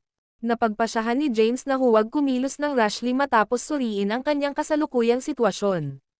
Sa halip, tahimik niyang isinasaalang-alang ang mga pagpipilian na naiwan niya sa sandaling ito. Halos imposible para sa akin na lumayo sa isang piraso kapag marami sa kanila ang nagsisikap na mahuli ako. Ang tanging paraan na makatakas ako rito ay sa pamamagitan ng paggamit ng 3 pagbabagong sunog ng apoy. Gayunpaman, hindi ko magagawang i-infiltrate ang base ng lahi ng Doom kung gagamitin ko ang kasanayang iyon. Bukod dito, hindi ako makakaya sa aking iba pang mga plano pagkatapos. Nag-isip si James. Di nagtagal, dumating siya ng isang plano. Sa kasong iyon, dapat kang sumuko at sumama sa amin. Maaari ka naming malaya kung handa kang makipagtulungan, sabi ni Kamat sa isang mababang tinig. Walang balak si Kamat na patayin si James. Kailangan niya ang tao na buhay dahil kinailangan mong mag-alok ng paliwanag sa iba pang karera. Kung mapatunayan nila sa iba na si James ang tunay na salarin, maaari mong natural na masecure ang kanyang upuan bilang patriarch. Maaari akong sumama sa iyo. Nagsimula si James, gayunpaman, dapat mong malaman na ito ang dakilang nakatatanda. Ibig kong sabihin ang patriarch. Kumikilos lamang ako sa kasalukuyang mga utos ng patriarch. Pinaikit ni Kamat ang kanyang mga mata habang sinuri niya ang ekspresyon sa mukha ni James. Si James ay nagpatuloy, pag-isipan ito. Galing ako sa mga tao, ngunit maaari kong magamit ang kapangyarihan ng kaguluhan. Kahit na ang ilan sa mga pinakamahusay na mandirigma mula sa mga Dooms ay hindi pa nakakapagbigay ng kapangyarihang iyon, ngunit mayroon ako. Sa palagay mo ba makakamit ko iyon nang walang gabay ng isang malakas na Panginoon mula sa mga Dooms? Panipi. Sinasabi mo ba na tinuruan ka ni G. Yori na makabisado ang kapangyarihan ng kaguluhan? Nag-aalinlangan si Kamat tungkol sa mga pag-angkin ng lalaki. Hindi niya narinig ang anuman dito kahit na matagal na siyang nagtrabaho. Siyempre, si James ay gumawa ng isang kwento sa lugar. Ang aming mga tao ay lihim na nagtatrabaho kay G. Yori sa loob ng kaunting oras. Plano pa niya ang insidente na kinasasangkutan ni Wyatt Dalibor upang maalis ang tao. Sa kasamaang palad, pinamamahala ang makatakas si Wyatt. Iyon ang lahat ng higit pang dahilan na dapat mong sumama sa amin. Maaari naming kumpirmahin ang lahat sa sandaling makatagpo kami kay G. UC. Patag na sagot ni Kamat. Tumango si James. Ito ay ilang oras mula nang huling nakita ko siya. Ngayon na siya ang patriarch ng lahi ng Search Doom, hindi ko na kailangang dumaan sa problema na makilala siya ng lihim upang tanungin siya tungkol sa susunod na hakbang sa aming plano. Ang video na ito ay edited by Urban Storytelling. Kabanata 4313. James ay tumigil gamit ang landas ng omniscience at ang kanyang kaguluhan sa kabuluhan. Ibinalik niya pa ang kanyang taybak sa kaluban nito. Bahagyang ibinaba ni Kamat ang kanyang bantay nang makita na si James ay nasa isang hindi armadong estado. Malawakang nagbeam si James habang tinapakan niya si Kamat. Narinig ko ang lahat tungkol sa iyo mula kay G. UC. Ikaw ang kanyang kanang tao. Mula ngayon, ang dalawa sa amin ay maaaring magtulungan upang matulungan si G. Yori na makamit ang marami sa kanyang mahusay na mga ambisyon. Tiningnan ni Kamat si James, na huminto sa harap niya, ng ilang oras. Pagkatapos, sinabi niya, dapat tayong bumalik at makipagkita muna kay G. Yori, sigurado ako na mayroon pa siyang mga tagubilin para sa amin. Sa sandaling iyon, biglang itinaas ni Kamat ang kanyang palad at malakas na sinampal ito sa gitna ng dibdib ni James. Ang epekto ng heat ay napakalakas na nadama ni James na parang ang bawat hibla ng kalamnan sa kanyang katawan ay malapit ng mapunit. Ang suntok ay nagpadala ng katawan ni James na lumilipad pabalik sa hangin, sinisira ang magulong walang bisa sa landas. Nang maglaon, pinamamahalaang ni James na ihinto at panatilihin ang kanyang sarili. Gayunpaman, isinubo niya ang isang bibig ng dugo sa susunod na instant. Itinaas ni James ang kanyang mga mata at tinitigan ang galit sa Kamat. Siya. Nagtanong sa isang boses na boses, ano ang kahulugan nito? Sinusubukan mo ba akong patayin? Maaari mo bang hawakan ang mga kahihinatnan ng iyong mga aksyon sa sandaling natutunan ni G. Yori ito. Si Kamat ay kumuha ng ilang malaking hakbang kay James. Sa totoo lang naisip mo ba na naniniwala ako sa lahat ng mga bagay na sinabi mo? Kung tunay na nagtatrabaho ka para kay G. UC, hindi mo na matulungan si Madam Thea na makatakas ngayon. Iyon ay dahil wala kang alam. Sinampal siya ni James, lahat ito ay bahagi ng plano ni G. Yori. Ito ba? Tumugon si Kamat, ibinahagi ni G. Yuri ang halos bawat detalye ng kanyang mga plano sa akin, subalit wala akong kaalaman sa iyong pagkakasangkot sa lahat. Maging mabuti at sundan kami pabalik sa aming base. Magkakaroon kami ng katotohanan sa sandaling makita namin si G. Yui. Kung talagang nagtatrabaho ka para sa kanya, handa akong tanggapin ang anumang parusa para masira ang kanyang pag-aayos para sa iyo. Panipi. Itinaas ni Kamat ang kanyang braso habang malapit na siyang i-seal ang base ng paglilinang ni James. Ito ang eksaktong sandali na hinihintay ni James. Alam kong hindi ko magagawang ibagsak ang Kamat kung sa pamamagitan ng isang one-on-one na laban o sa pamamagitan ng paggamit ng isang sorpresa na pag-atake. Iyon ay kung gaano siya kalakas. Bukod dito, napapaligiran pa ako ng mga Akmins ngayon. Ibinaba ni Kamat ang kanyang bantay. Nagawa ko ring gumuhit ng distansya sa pagitan ng aking sarili at mga kalalakihan ni Kamat. Ito ang perpektong oras para sa aking pag-atake sa snake, naisip ni James. Pinatawag ni James ang lahat ng kanyang lakas at pinagsama ang kanyang tailback. Inilagay niya ang kanyang mga kapangyarihan sa tailback at sinaktan ang isang suntok kay Kamat. Ang katawan ni Kamat ay itinapon pabalik ng ilang mga paa ang layo dahil sa puwersa sa susunod na instant. Samantala, agad na nagmamadali si James patungo sa gilid ng spatial seal. Sa oras na ito, ginamit niya ang tailback upang hampasin ang isang suntok sa selyo. Nang makita ang isang crack sa selyo, sinimulan ni James ang landas ng espasyo at nawala sa lugar. Sundan mo siya, sigaw ni Kamat sa kanyang mga utos sa kanyang mga tauhan. Sa kabila ng kanyang pinsala, sinimulan niya ang landas ng espasyo upang subukang subaybayan si James.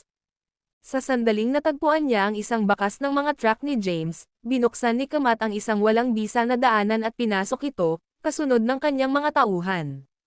Sa kabilang banda, si James ay muling nakipag-usap sa isa pang bagong magulong walang bisa. Gayunpaman, madarama niya ang pagbabago-bago ng enerhiya sa paligid niya halos kaagad. Itinaas ni James ang Celestial Sword at humarap ng ilang mga suntok sa nakapalibot na magulong walang bisa upang lumikha ng pagkalito para sa kanyang mga humahabol. Pagkatapos, binuksan niya ang isang bagong walang bisa na daanan upang makatakas mula sa kanyang kasalukuyang lugar. Ang video na ito ay edited by Urban Storytelling. Kabanata 4314. Upon na umabot sa isang pangalawang bagong magulong walang bisa, ginamit ni James ang kanyang tailback upang hampasin muli ang walang bisa. Ang pinsala na hinarap ni James sa nakapalibot na magulong walang bisa ay makakatulong upang maitago ang kanyang mga truck. Pagkatapos, binuksan niya ang maraming mga walang saysay na mga sipi ng sabay-sabay at nakatakas sa pamamagitan ng isa sa kanila. Kasabay nito, ginagamit ni Kamat at ng kanyang mga tauhan ang lahat ng paraan na posible upang masubaybayan si James. Sa una, maaari pa rin nilang makita ang isang malabong bakas ng presensya ni James at lumipat sa pagitan ng magulong void sa pamamagitan ng pagsunod dito. Gayunpaman, habang unti-unting lumayo si James sa kanyang mga humahabol, si Kamat at ang kanyang mga tauhan ay ganap na nawalan ng track ng lalaki sa kalaunan. Mapahamak ito. Isang magaspang, galit na boses ang sumigaw sa magulong walang bisa. Ang mga miyembro ng sekta na Eradicating ng Langit ay pinamamahalaang lumayo.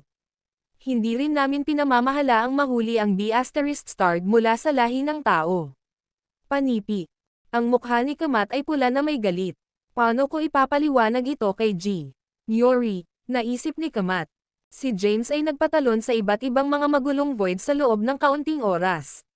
Sa ilang sandali, kinumpirma niya na tinanggal niya ang kanyang mga humahabol. Pagkatapos, mabilis siyang pumasok sa isang tahimik, nag-iisa na universo na walang mga naninirahan. Nang maglaon, si James ay nakarating sa isang medyo liblib na planeta. Nakaupo sa kanyang mga binti na tumawid, sa wakas ay nakaramdam si James ng kaunting ginhawa. Maramihang mga bitek at linya ay nakakalat sa buong katawan ni James sa puntong iyon. Ang tao ay gumagamit ng napakalawak na kapangyarihan sa kanyang katawan upang hawakan ang kanyang pisikal na katawan. Bukod doon, ang kanyang kaluluwa ay napinsala din. Masasabi ni James na malapit na siyang madulas sa walang malay kung hindi siya nakatanggap ng wastong paggamot sa lalong madaling panahon. Mabilis na naglagay si James ng maraming mga magic bilog at isang pagbuo ng oras sa paligid niya. Pagkatapos, nakatuon siya sa pagpapagaling ng kanyang mga pinsala. Naisip ni James, Halos walang kamatayan ako dahil pinagkadalubhasaan ko ang landas ng buhay.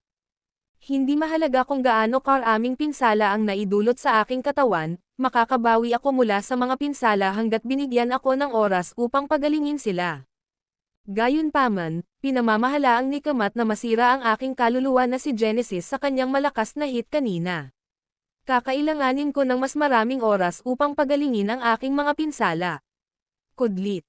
Sa kabilang banda, si Kamat at ang hukbo ng Search Doom Race ay bumalik sa kanilang tinubuang bayan. Boom! Nagpadala ka ng isang malakas na suntok sa direksyon ni Kamat, na ibinabato ang tao pabalik at mabigat sa sahig. Itinulak ni Kamat ang kanyang sarili at lumuhad sa susunod na instant. Sir Yori, hindi ko inaasahan ang mga bagay na magiging ganito. Nakipag-ugnay kami sa tao na nagpanggap sa iyo at niloko ang mga tao ng lahi ng ulap. Ang taong iyon ay may isang malakas na katulong. Nabigo akong makunan si Madam Thea dahil pinigilan ako ng malakas na manlalaban sa labanan. Pagkatapos, sinubukan kong mahuli ang buhay ng impostor upang maibalik siya sa amin. Binigyan ko siya ng isang kritikal na suntok. Gayunpaman, kapag malapit na akong i-seal ang kanyang base sa paglilinang, gumawa siya ng isang sorpresa na pag-atake at nakatakas sa pamamagitan ng paggamit ng landas ng espasyo. Panipi. Nagbigay ka ng malamig na snort. Hindi mo rin mapamamahalaan upang makumplito ang isang simpleng gawain. Handa akong makatanggap ng anumang parusa, Sir Yori. Ibinaba ni Kamat ang kanyang ulo ng masunurin habang nakaluhod pa rin sa sahig. Huminga ka ng mahabang paghinga. Naramdaman niya ng kaunti ang kanyang galit. Pagkatapos, tinulungan niya si Kamat na makarating sa kanyang mga paa. Kahit na nabigo ka sa iyong misyon, gayunpaman nalaman mo na si Madam Thea ay buhay at ibinalik ang balita sa amin. Natuklasan mo rin na mayroong isang karampatang manlalaban sa gitna ng mga tao. Ang taong iyon ay hindi tunog tulad ng isang potensyal na malaking banta sa amin sa narinig ko hanggang ngayon. Sabihin. Higit pa sa akin ang nangyari ng detalyado. Panipi. Naunawaan. Tumanggaw si Kamat. Itinaas ni Kamat ang kanyang kamay at nagbigay ng banayad na alon. Maraming mga linya ng mga inscription ang lumitaw at bilog sa hangin sa susunod na instant. Sa sandaling nabuo ang mga inskripsyon ng isang bilog, ang mga imahe ng nangyari sa panahon ng labanan ay makikita sa gitna ng bilog. Ikaw ay sumimangot. Paano ang tao ay maaaring gumamit ng kapangyarihan ng kaguluhan? Ang kaguluhan ng kapangyarihan ay isang kataas-taasang kapangyarihan na pinagkadalubhasaan lamang ng ating mga tao. Kaunti lamang ng mga tao ang pinagkadalubhasaan ang pamamaraan ng paglilinang. Tinanong ni Kamat, Sir Yori, posible bang ang isang tao mula sa aming panig ay nakipagsabuatan sa mga tao at itinuro na ang tao ang pamamaraan ng paglilinang para sa kaguluhan ng kaguluhan? Sino ito, bagaman? Ungol mo. Ang video na ito ay edited by Urban Storytelling. Kabanata 4315. Ay tila hindi maaaring mag-isip ng sino man sa mga kapahamakan na magtuturo sa mga tao ng pamamaraan ng paglilinang para sa kapangyarihan ng kaguluhan. Sir Yori, ano ang dapat nating gawin ngayon? Tanong ni Kamat. Sinabi mo sa isang mababang tinig, ikalat ang salita. Babalaan ang mga dakilang karera ng higit na mga lupain tungkol sa sekta na eradicating ng langit at ipagbigay alam sa kanila ang tungkol kay Madam Thea. Dapat may dahilan kung bakit siya nagpakita ng mas malaki realms. Dapat nating malaman ang higit pa tungkol sa kasunod na mga plano ng lahi ng tao. Panipi. Gayun din, makipag-ugnay sa mga tagamasid ng Primordial Realm. Nais kong malaman ang pinakabagong pag-unlad sa pagbubuklod ng bagong universo ng lahi ng tao. Naunawaan. Nagbigay ng kaunting tumanggo si Kamat. Ibabahagi ko ang mga imahe ng nangyari nang salakayin namin ang mga miyembro ng sekta na nag-eradicating ng langit sa iba pang mga karera. Sana, makakakuha tayo ng karagdagang impormasyon sa pamamagitan ng paggamit ng kanilang tulong. Pagkatapos, yumuko si Kamat at pinatawad ang kanyang sarili. Matapos umalis si Kamat, umupo ka sa isang kalapit na upuan at nahulog sa malalim na pag-iisip. Ang kanyang mga browser ay magkasama sa isang malalim na pagsimangot. Pagkaraan ng mahabang panahon, tumawag siya sa kanyang dadalo, sabihin mo kay Wyatt na bumalik ka agad dito. Panipi. Naunawaan. Nagawa ni James na pagalingin ang karamihan sa kanyang mga pinsala habang nananatili sa loob ng pagbuo ng oras. Sa kasamaang palad, wala siyang oras upang maghintay hanggang makamit niya ang buong pagbawi. Bukod dito, hindi siya nagdala ng anumang mga elixir na dalubhasa para sa pagpapagamot ng mga pinsala na may kaugnayan sa Soul Genesis. Walang oras na naiwan para sa kanya ngayon. Matapos ang insidente kasama ang mga tadhana, ang isa sa mga unang prioridad ni James ay ang bumalik sa kung saan siya huling nakita ng iba. Mabilis na naghanda si James na iwanan ang kasalukuyang magulong walang bisa upang magtungo sa Thala Realm Universe. Habang papalapit na siya sa universo ng Thala, sinimulang itago ni James ang kanyang kaluluwa ng tao. Pagkatapos nito, pinagtibay niya ang kaluluwa ng kaluluwa at binago ang kanyang hitsura sa Wyatt Dalibers. Pagkatapos, sa wakas ay pumasok si James sa Thala Realm Universe at tumungo sa mga teritoryo ng Angel Race. Hindi niya sinubukan na itago ang kanyang presensya habang papunta siya sa Mount Eden, kung saan naninirahan si Princess Leilani ng mga anghel.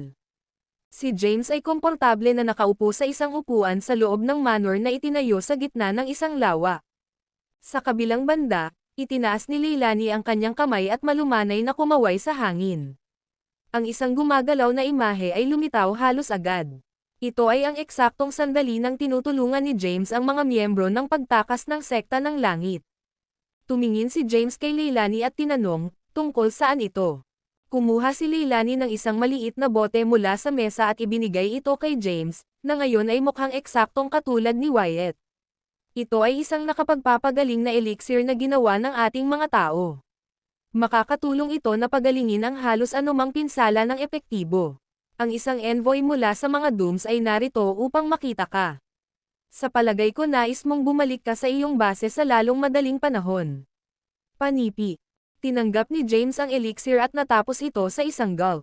Pagkatapos, nagtapon siya ng isang pagbuo ng oras sa paligid ng kanyang sarili at sinimulan ang pagpapagaling ng kanyang mga pinsala sa mga kapangyarihan na nakuha mula sa elixir.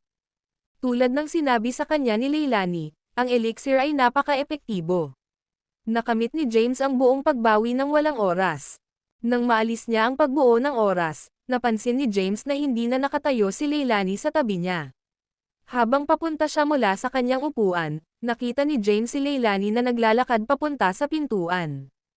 Sinabi niya, nakilala ko lang ang envoy. Sinabi ko sa kanya na nasa gitna ka ng isang closed-door meditation at dapat siyang maghintay ng kaunti. Ayaw ko talagang tulungan siya.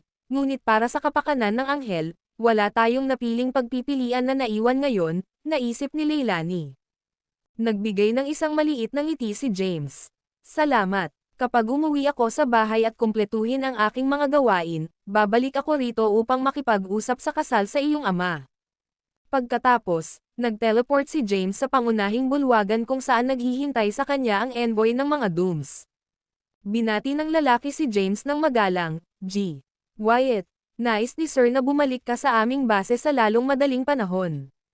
Sige, tumanggo si James. Maaari kang bumalik muna. Maghanda na ako at umalis para sa aming base kaagad. Ang video na ito ay edited by Urban Storytelling. Kabanata 4316. Ang mga kalungkutan ay sinuri ang paminsan-minsan ni James. Gayunpaman, nalaman lamang nila na si James ay kasalukuyang nananatili sa teritoryo ng mga anghel. Wala silang ideya na pansamantalang iniwan ng lalaki ang lugar sa ilang mga punto. Tama ang hunch ko. Magaling ako sa pamamagitan ng pagmamadali pabalik dito sa sandaling nagpapatatag ang aking mga kondisyon. Mahaba ang tatagal kung gugugol ko ng mas maraming oras sa pagpapagaling ng aking mga pinsala. Ang mga tadhana, lalo na, ikaw, ay maaaring nahuli noon. Sa kanyang mga taon ng karanasan at kaalaman, siya ay maaaring maging kaina-hinala sa akin kung alam niyang nawawala ako. Naisip ni James. Nadama ni James ang isang maliit na pakiramdam ng kaluwagan pagkatapos ng pakikipagtagpo sa envoy. Gayunpaman, hindi niya sinusunod ang lalaki at umalis para sa tinubo ang bayan ng mga dooms. Matapos umalis ang envoy, lumingon si James kay Jethro, na nanatiling nakaupo na hindi malayo. Biyernes na yumoko si James sa kanya at lumabas din ang silid. Lumitaw si Leilani sa pangunahing bulwagan noon. Ama, MHM. Nagbigay ng kaunting tumanggo si Jethro. Pagkatapos, pinakawalan niya ang isang malambot na buntong hininga. Hindi ko naisip na lihim na siya ay lumabas mula sa aming teritoryo upang matulungan ang mga miyembro ng sekta na nagpapalabas ng langit. Ano ang dapat nating gawin ngayon, Ama? Tanong ni Leilani. Sumagot si Jethro, dapat tayong kumilos na parang walang nangyari. Ang kailangan lang nating gawin ay manatiling pasyente at obserbahan kung ano ang susunod na mangyayari. Oo, Ama. Umalis si James para sa magulong walang bisa kung saan matatagpuan ang base camp ng Search Doom Race na hindi masyadong mahaba pagkatapos nito. Pagdating sa labas ng tamang magulong walang bisa, sinuri muli ni James ang kanyang kaluluwa aura upang matiyak na walang mali. Pagkatapos, ginamit niya ang mas malaking mga landas upang lumikha ng isang bagong memorya sa kanyang isip. Ito ay isang pekeng memorya sa kanya na manatili sa loob ng teritoryo ng Angel Race sa lahat ng oras na ito. Pagkatapos, itinago ni James ang kanyang tunay na memorya sa pinakamalalim na bahagi ng kanyang kaluluwa. Kahit na hindi ka nag-aalinlangan sa akin, hindi ako gagawa ng anumang pinsala na maging handa para sa isang posibleng pagtatanong. Nagtapos si James sa loob. Pagkatapos, ang lalaki ay pumasok sa magulong walang bisa at nagpunta sa pangunahing bulwagan. Sa sandaling nakita ni James si Yori sa bulwagan, yumuko siya sa huli ng magalang. Sir Yori, nakikipagtalo ako sa isa sa mga Grand Patriarch ng lahi ng anghel nang natanggap ko ang iyong pagtawag. May isang bagay ba na dumating? Pinagsama mo ang isang gumagalaw na imahe sa pamamagitan ng paggamit ng mga inskripsyon. Sinimulan ni James na panoorin ang mga eksena. Matapos ang pangwakas na eksena, nagkomento si James, sino ang nakakaalam kay Madam Thea ay mabubuhay pa rin ngayon, kahit na ang mahiwagang tao mula sa lahi ng tao ay nagpakita ng isang hitsura. Tama iyon. Nagpatuloy si Yori, ito ang dahilan kung bakit ako tinawag sa iyo para sa iyong agarang pagbabalik. Sinimulan ng mga tao na isagawa ang kanilang mga plano. Wala kaming oras na naiwan, at mayroon akong isang kagyat na gawain para sa iyo. Ang video na ito ay edited by Herban Storytelling. Kabanata 4317. Gagawin ko ang aking makakaya upang makumplito ang gawain, Sir Yori. Ang mga mata ni James ay lumiwanag ng may mabangis na pagpapasya. Ibinigay ni Yori ang kanyang mga tagubilin. Dalhin ang ilan sa aming pinakamahusay na mga kalalakihan at makipagkita sa mga miyembro ng iba pang karera. Kailangan ko kang makuha ang mga susi upang alisin ang pagbuo ng cast sa santuaryo na matatagpuan sa loob ng mga lupain ng Cloud Race. Ang isang maliit na nakasimangot na Christ na noo ni James. Sir, ang mga tao ay may isa sa mga susi ngayon. Kahit na pinamamahalaan namin upang mamolekta ng lahat ng iba pang mga susi, hindi namin magagawang alisin ang pagbuo at ilabas ang Soren Playman ng walang huling susi. Ipinaliwanag ni Yori, nagpadala na ako ng balita tungkol sa mga tao sa iba. Sa tulong ng napakaraming iba't ibang karera sa mas malaking larangan, magiging oras lamang ito bago matagpuan ang mga tao. Kaya, iwanan ang bahagi ng bagay na iyon sa akin. Kailangan mo lamang na tumuon sa pagkolekta ng lahat ng iba pang mga token at ibalik ang mga ito ng ligtas. Panipi. Naunawaan. Malapit na si James at umalis nang tumahimik siya sa kanyang mga track. Tinanong niya, Sir Yori, sa palagay ko marahil ay mas mahusay kung hindi ako magdadala ng sinumang mga kalalakihan para sa misyon na ito. Dapat kong makuha ang mga susi lamang. Hanem, inayos mo si James na may matinding titig. Mabilis na ipinaliwanag ni James, ang mga tao ng iba pang mga karera ay maaaring hindi nasisiyahan o nasaktan kung magpapakita ako sa kanilang mga teritoryo sa isang pangkat ng aming pinakamahusay na mga kalalakihan. Kailangan na nating bantayan ang malakas, mahiwagang tao mula sa lahi ng tao. Sa palagay ko mas mahusay na susubukan nating iwasan ang anumang salungatan sa iba pang karera. Panipi. Maaari kong ipakita sa iba ang aming katapatan sa paglutas ng aming kasalukuyang isyu sa pamamagitan ng pagpunta sa kanilang mga teritoryo lamang. Sigurado ako na higit pa sa handang ibigay ang mga token.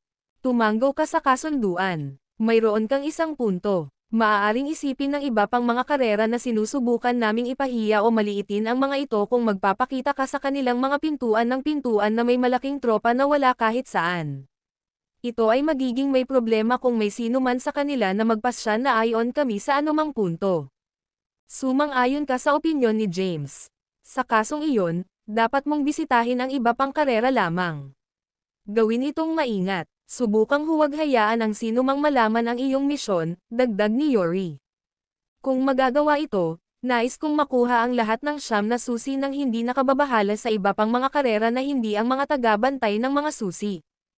Iyon ay dahil ang karamihan sa mga nabubuhay na nilalang ay tutol sa ideya ng pagpapakawala kay Soren Clayman dahil mapanganib ang taong iyon, naisip ni Yusi. Sir, ano ang dapat nating gawin tungkol kay Soren sa sandaling pinamamahalaang nating kolektahin ang lahat ng mga susi? Tanong ni James. Ano sa palagay mo? Ikaw ay sumulyap sa kanyang direksyon. Agad na tumugon si James, si Soren ay mula sa lahi ng tao. Siya ay isang banta sa ating lahat. Matagal na siyang natrap sa pagbuo. Kahit na ang porma sayon ay hindi epektibo sa pagsira sa lalaki, malamang na siya sa A. Mahina na estado ngayon. Ito ang perpektong pagkakataon para sa atin na puksin siya.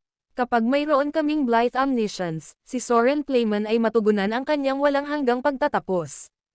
Panipi. MHM. Binigyan mo siya ng isang pagtango ng pag-aproba. Ikaw at ako ay pareho ng opinyon. Maaari kang magtungo para sa misyon ngayon. Walang oras na mag-aaksaya tayo. Naunawaan. Inalis ni James ang kanyang sarili at lumabas sa pangunahing bulwagan. Pagkatapos, itinago niya ang kanyang aura at iniwan kaagad ang teritoryo ng Doom Race. Sa sandaling nawala si James, ang kamat ay naging materialized sa tabi mo halos agad. Sir, sigurado ka ba na tama para sa amin na hayaang isagawa ni G? Wyatt ang misyon. Si kamat ay nagsuot ng nag-aalala na sumimangot. Mukhang medyo nakaka-relax si Yori.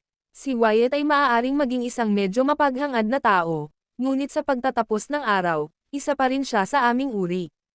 Ano pa, siya rin ang pinakaangkop na tao para sa gawaing ito. Dati, pinamamahalaang niya na makatipid ng maraming mga nabubuhay na nilalang sa sinaunang kaharian. Kung magpadala tayo ng ibang tao upang hilingin ang mga susi, ang iba pang karera ay maaaring hindi handang makipagtulungan. Panipi. Hindi ka ba nag-aalala na maaaring tumakbo siya kasama ang mga susi pagkatapos makolekta ang lahat ng mga ito?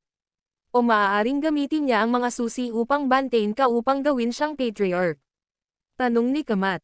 Pinakawalan mo ang isang masiglang pagtawa. Hindi siya maglakas loob na gawin ang ganoong bagay. Ang Wyatt ay medyo malakas, mawawalan siya ng lahat nang mayroon siya agad na lumalaban sa akin at may tatak bilang isang taksil.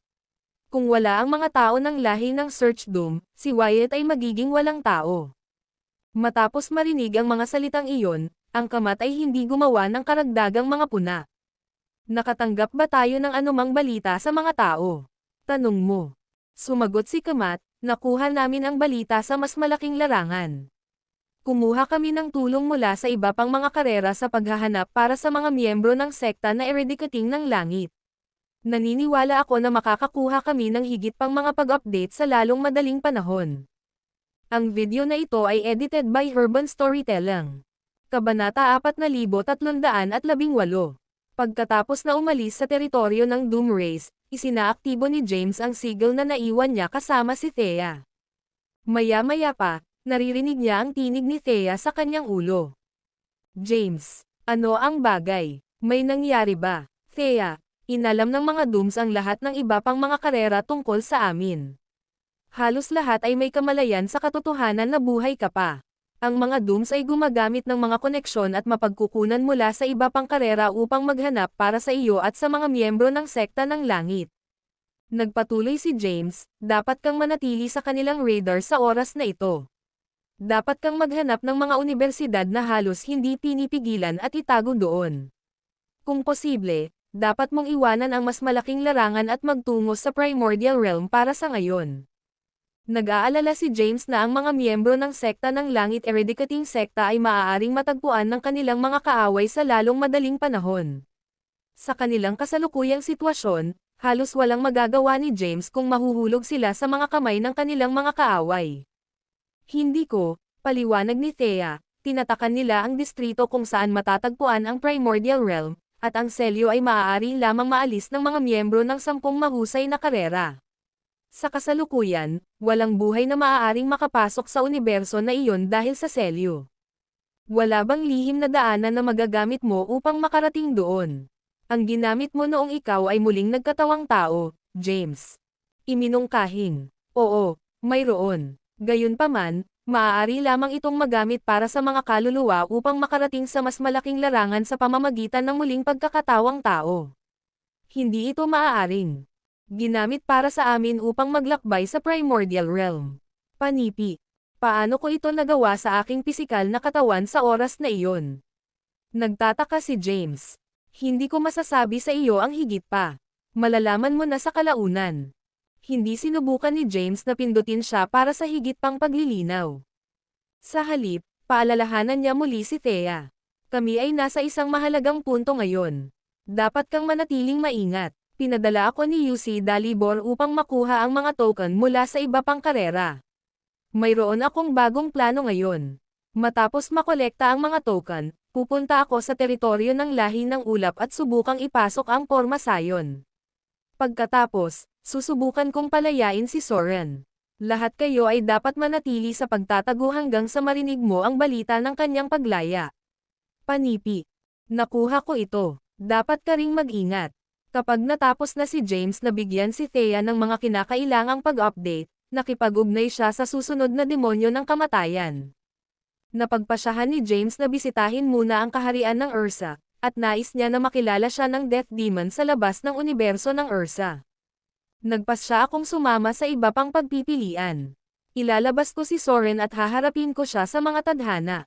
Iyon lamang ang paraan na makakabili ako ng oras upang tumuon sa aking paglilinang. Matapos makuha ang lahat ng mga token, maaaring kailanganin ko ang tulong ng Death Demon kapag sinubukan kong pumasok sa teritoryo ng Cloud Race, pag-isipan ni James. Hindi nagtagal matapos siyang makarating sa magulong walang bisa sa labas ng universo ng Ursa, nakita ni James ang demonyong kamatayan at tumawag sa kanya. Ang Death Demon ay nakatitig kay James sa pinakamahabang panahon. Hindi niya inaasahan na ang isang miyembro ng lahi ng tao ay may kakayahang ipahiwatig si Wyatt Dalibor mula sa lahi ng Doom at hinayla ito ng maayos. Ang demonyo ng kamatayan ay nagbigay kay James ng isang thumbs up. Hindi ka panipaniwala. Ikaw ay walang kabuluhan. Sino ang mahulaan na ang dakilang nakatatanda ng lahi ng Doom ay talagang isang tao? Pinamamahalaang mo kaming lahat. Pinutok siya ni James ng isang mapaglarong ngiti. Pinaputukan mo ako. Well, alam kong sigurado na mas mahusay para sa iyo na magtrabaho para sa akin kaysa sa iyong Dalibor. Panipi. Ang kamatayan ng demonyo ay ngumiti ng Riley. Inilagay ni James ang isang sigil sa pinakamalalim na bahagi ng kanyang kaluluwa. Kung ang demonyo ng kamatayan ay magkaroon ng anumang hangarin na ipagkanulo siya, maiintindihan ito agad ni James. Bukod dito, maaari pa niyang panasan ang aking pag-iral para sa mabuti na may simpleng pag-iisip lamang. Ako ay mawawala ng walang hanggan, at hindi rin ako makakakuha ng isang pagkakataon na muling ipanganak o muling makarinag. Ang pag-iisip ng demonyo ng kamatayan. Ano ang susunod mong paglipat? Tanong ng demon ng kamatayan. Kolektahin ko ang mga token. Hindi ipinaliwanag ni James. Higit pa tungkol sa kanyang mga plano. Sa halip, sinabi niya, ang iyong mga kapangyarihan ay hindi ganap na naibalik. Dapat kang manatili sa loob ng aking imbakan at magsagawa ng isang closed-door meditation sa oras na ito. Hahayaan kita kapag kailangan ko ang iyong tulong. Naunawaan. Matapos ilagay ang demonyo ng kamatayan sa imbakan, ibinalik ni James ang kanyang mga mata sa universo sa harap niya. Bulong niya, hayaan mo na ang Ursa's token. Ang video na ito ay edited by Urban Storytelling. Kabanata 4319. James ay pumasok sa universo ng Ursa sa susunod na instant. Sa bawat hakbang, si James ay sumulyap ng mabilis at maayos sa pamamagitan ng maraming mga kalawakan. Di nagtagal, naabot niya ang kanyang patutunguhan, ang kaharian ng Ursa. Sa isang flash, natagpuan ni James ang pasukan sa punong tanggapan ng Ursa. Ang Ursas ay may isang nakakagulat na malaking punong tanggapan dahil ang kanilang mga tao ay pinili upang itayo ito sa isang bulubunduking lugar. Nakita ni James ang ilang mga espiritual na bundok mula sa kung saan siya nakatayo. Ang isang napakalaking tablet na bato ay itinayo mismo sa tabi ng pasukan sa punong tanggapan. Ang salitang, Ursa, ay inukit sa tablet sa isang archaic script. Pinag-aralan ni James ang salita sa tablet ng kaunti. Pagkatapos, tumawag siya ng malakas, ang dakilang elder ng Doom Race, Wyatt Dalibor, ay narito upang matugunan ang mga Urses. Panipi. Ang mababang tinig ni James ay sumigaw sa punong tanggapan ng Ursa race na halos agad. Sa pangunahing bulwagan sa loob ng punong tanggapan ng Ursa race, maraming mga light beam ang binaril mula sa kalangitan ng sabay-sabay papunta sa sahig. Ang isang tao ay maaaring makita na humakbang palabas ng bawat light beam sa susunod na instant. Sa mas mababa sa 5 minuto, ang bulwagan ay napuno ng daan-daang mga tao. Sa isang dulo ng bulwagan, si Geralt Wagstaff, ang patriarch ng Urses, ay nakaupo sa isang masalimuot na pinalamutian na armchair. Ang tao ay kilala ng marami bilang isang malakas at kilalang figure sa mas malaking larangan. Sir Geralt, dapat na narito si Wyatt Dalibor para sa token. Sir, hindi natin dapat ibigay ang token sa kanya. Kung wala ang token, mawawalan tayo ng pagkilos laban sa mga dooms. Ano ang gagawin natin kung magpasya silang magsimula ng isang digmaan sa amin sa sandaling mayroon silang token? Maraming mga matatanda ang agad na nagpahayag ng kanilang pagsalungat. Si Geralt ay gaanong kumalas sa kanyang kamay upang pakalmayan sila. Hindi pa tayo sigurado kung narito si Wyatt para sa token. Inaanyayahan ko ang tao sa pangunahing bulwagan, kaya malaman natin kung ano ang narito niya. Nawala si Geralt mula sa kanyang upuan pagkatapos sabihin iyon. Ang lalaki ay nag-teleport sa pasukan ng kanilang punong himpilan sa isang instant. Nakatayo pa rin si James sa parehong lugar nang makita niya ang isang nasa gitnang may edad na lumilitaw sa tabi ng pasukan. Ang matikas, magiliw na mukhang lalaki ay nagsusuot ng isang asol na mahabang balabal. Binati niya si James na nakangiting, ano ang kasiyahan na magkaroon ng mahusay na nakatatanda ng mga dooms na bisitahin kami. Mangyaring, sumama ka sa akin. Pagkatapos, pinangunahan ni Geralt si James sa pangunahing bulwagan. Nang makapasok sa bulwagan, napansin ni James na maraming malakas, umaangkop sa mga kalalakihan ng Ursa na naghihintay din sa silid. Isang maliit na nakasimangot ang kanyang noo. Ibinaling niya ang kanyang tingin kay Geralt, na bumalik sa kanyang upuan. Sir Geralt, ano ang kahulugan nito? Marami ka sa iyong mga kalalakihan na natipon sa pangunahing bulwagan din. Ito ba ay isang gawa ng hamon sa akin? Pinakawalan ni Geralt ang isang malambot na chuckle. Siyempre hindi, G. Wyatt. Ikaw ang aming panauhin ng karangalan. Ang aking mga tao at ang mga matatanda ng Ursa ay narito upang tanggapin ka. Lahat kayo ay dapat mag-alok ng iyong mga pagbati ngayon. Maligayang pagdating, G. Wyatt. Ang mga tinig ng mga kalalakihang iyon ay umalangaw-ngaw sa buong silid. Kinurot ni James ang kanyang mga labi at nagsimula, diretso ako sa puntong. Nang marinig ang kanyang mga salita, ang karamihan sa mga mukha ng mga matatanda ng Ursa ay malinaw na nagdilim. Ang isa sa mga kalalakihan na iyon ay sumulong at itinuro kay James. Wyatt Dalibor, sino sa palagay mo ikaw? Seryoso mo bang iniisip na maaari ka lamang pumasok sa aming teritoryo at sabihin ang anumang nais mo? Tiningnan ni James ang tao na nagbibigay ng labis na lakas ng aura sa puntong iyon. Nakikilala ko siya. Siya ang dakilang nakatatanda ng lahi ng Ursa. Siya rin ay isang napakalakas at bihasang manlalaban. Hindi mabilang na mga mandirigma sa aming panig ang namatay sa panahon ng labanan sa Primordial Realm dahil sa taong ito. Naisip ni James. Mahinahon na tumugon si James, narito lang ako para sa token. Maaari kang makipag-usap kay Sir Yori kung mayroon kang anumang mga reklamo tungkol dito. Ang video na ito ay edited by Urban Storytelling. Kabanata 4320. James ay walang balak na makasama sa mga Urses. Mabilis niyang ipinahiwatig na nandoon lamang siya upang isagawa ang mga utos ni Yori. Bukod sa, nagpatuloy si James, lahat kayo ay maaaring nakatanggap ng balita mula sa mga tadhana. Si Madam Thea ng lahi ng tao ay buhay pa. Ano pa, ang mahiwagang tao ay madalas ding lumitaw sa mga kamakailang laban. Ang mga tao ay nagsimulang gumawa ng aksyon. Ang aming patriarch, Sir Yusi, ay may kaunting oras lamang ang natitira. Panipi.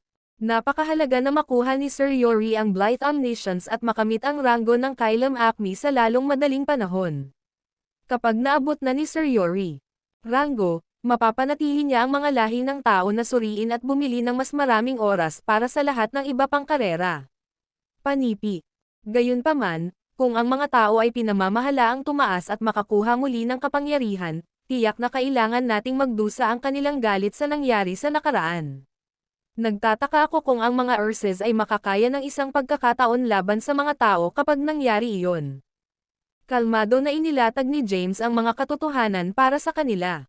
Napag-usapan ni Geralt ang bagay na ito sa mga patriarch ng iba pang karera, at lahat sila ay sumang-ayon na ibigay ang kanilang mga token sa mga tadhana. Parin, naramdaman kong sa halip ay nag-aatubili na ibigay ang token. Pareho rin ang naramdaman ng aking mga tao. Nag-isip si Geralt. Wyatt Dalibor, maibibigay ko sa iyo ang token. Itinoon ni Geralt ang kanyang tingin sa lalaki mula sa lahi ng Search Doom. Pagkatapos, dahan-daang sinabi niya, gayunpaman, kailangan mong labanan at kumita ito. Ha? Tumingin si James kay Geralt. Kaya, nais mong husayin ito sa pamamagitan ng isang away. Alam kong alam na hindi ako tugma para kay Sir Geralt. Kung talunin si Sir Geralt ang kondisyon para isuko mo ang token, pagkatapos ay babalik ako at ipaalam kay Sir Yori tungkol dito. Sigurado ako na si Sir Yori ay handa na dumating at dalhin ka sa hamon. Panipi. Pinalaki muli ni James ang pangalan ni Yori upang takutin ang mga Urses dahil naabot ng lalaki ang ika-9 na ranggo ng landas na walang kabuluhan. Hindi ka makikipaglaban sa akin, syempre. Nagpatuloy si Yori, nakipag-usap ako sa iba pang mga patriarch, at lahat kami ay sam-asang-ayon na ang mga tadhana at ang mga tao ay may pagkakataon na tumaas upang maging pinakamalakas na grupo sa malapit na hinaharap. Napansin namin kung paano ang pagtaas ng lahi ng tao ay higit pa kaysa sa iba pang karera. Kasabay nito, ang providence ng lahi ng tadhana ay tumaas din. Hindi ako sigurado kung ikaw o ikaw ang nagdala ng pagbabago. Gayunpaman, sa halip ay mapanganib para sa aming mga tao na ibigay ang lahat ng aming suporta sa mga tadhana ngayon. Kung ang iyong mga tao ay nabigo na talunin ang mga tao sa susunod, tiyak na may target din tayo ng mga tao. Si James ay nakinig kay Geralt ng masidi habang nagpatuloy ang lalaki. XSZ. Nagpapaliwanag. Nagtataglay ka ng libong mga landas na banal na katawan, at pinagkadalubhasaan mo ang sagradong sining. Hindi ko pa naiintindihan ang iyong buong potensyal. Sa makatuwid, hindi ako sigurado kung dapat kong ilagay ang aking pananampalataya sa iyo. Kung nais mong magkaroon ng token ng Ursa, kakailanganin mong ipasa ang 9 na pagsubok ng lahi ng Ursa. Pinangunahan ni James ang kanyang mga browser. Kailangan kong magpasa ng 9 na pagsubok upang makakuha ng isang token. Kumusta naman ang iba pang 8 token? Kailangan ko bang dumaan sa isa pang 9 na pagsubok para sa bawat token?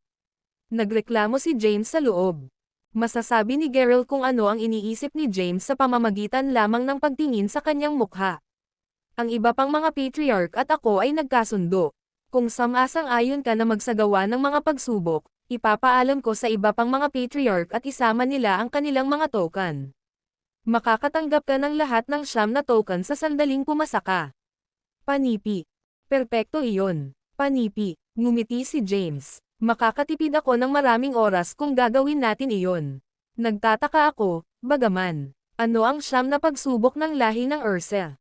Tinanong ni Geralt, narinig mo ba ang landas ng paggising sa langit? Ang landas ng paggising sa langit. Ang mga mata ni James ay makitid. Hindi niya maalala ang anumang katulad nito sa kanyang sariling memorya. Gayunpaman, natagpuan niya ang ilang impormasyon nang sinubukan niyang ma-access ang mga alaala ni Wyatt. Dahan-daang tumango si James. Nabasa ko na ang tungkol dito mula sa mga sinaunang scroll ng lahi ng Doom. Ito ay isang landas na umiiral mula pa noong sinaunang panahon. Ayon sa mga alamat, ang isang tao na namamahala sa landas ng langit na paggising ay may potensyal na makamit ang ranggo ng Kailam Acme.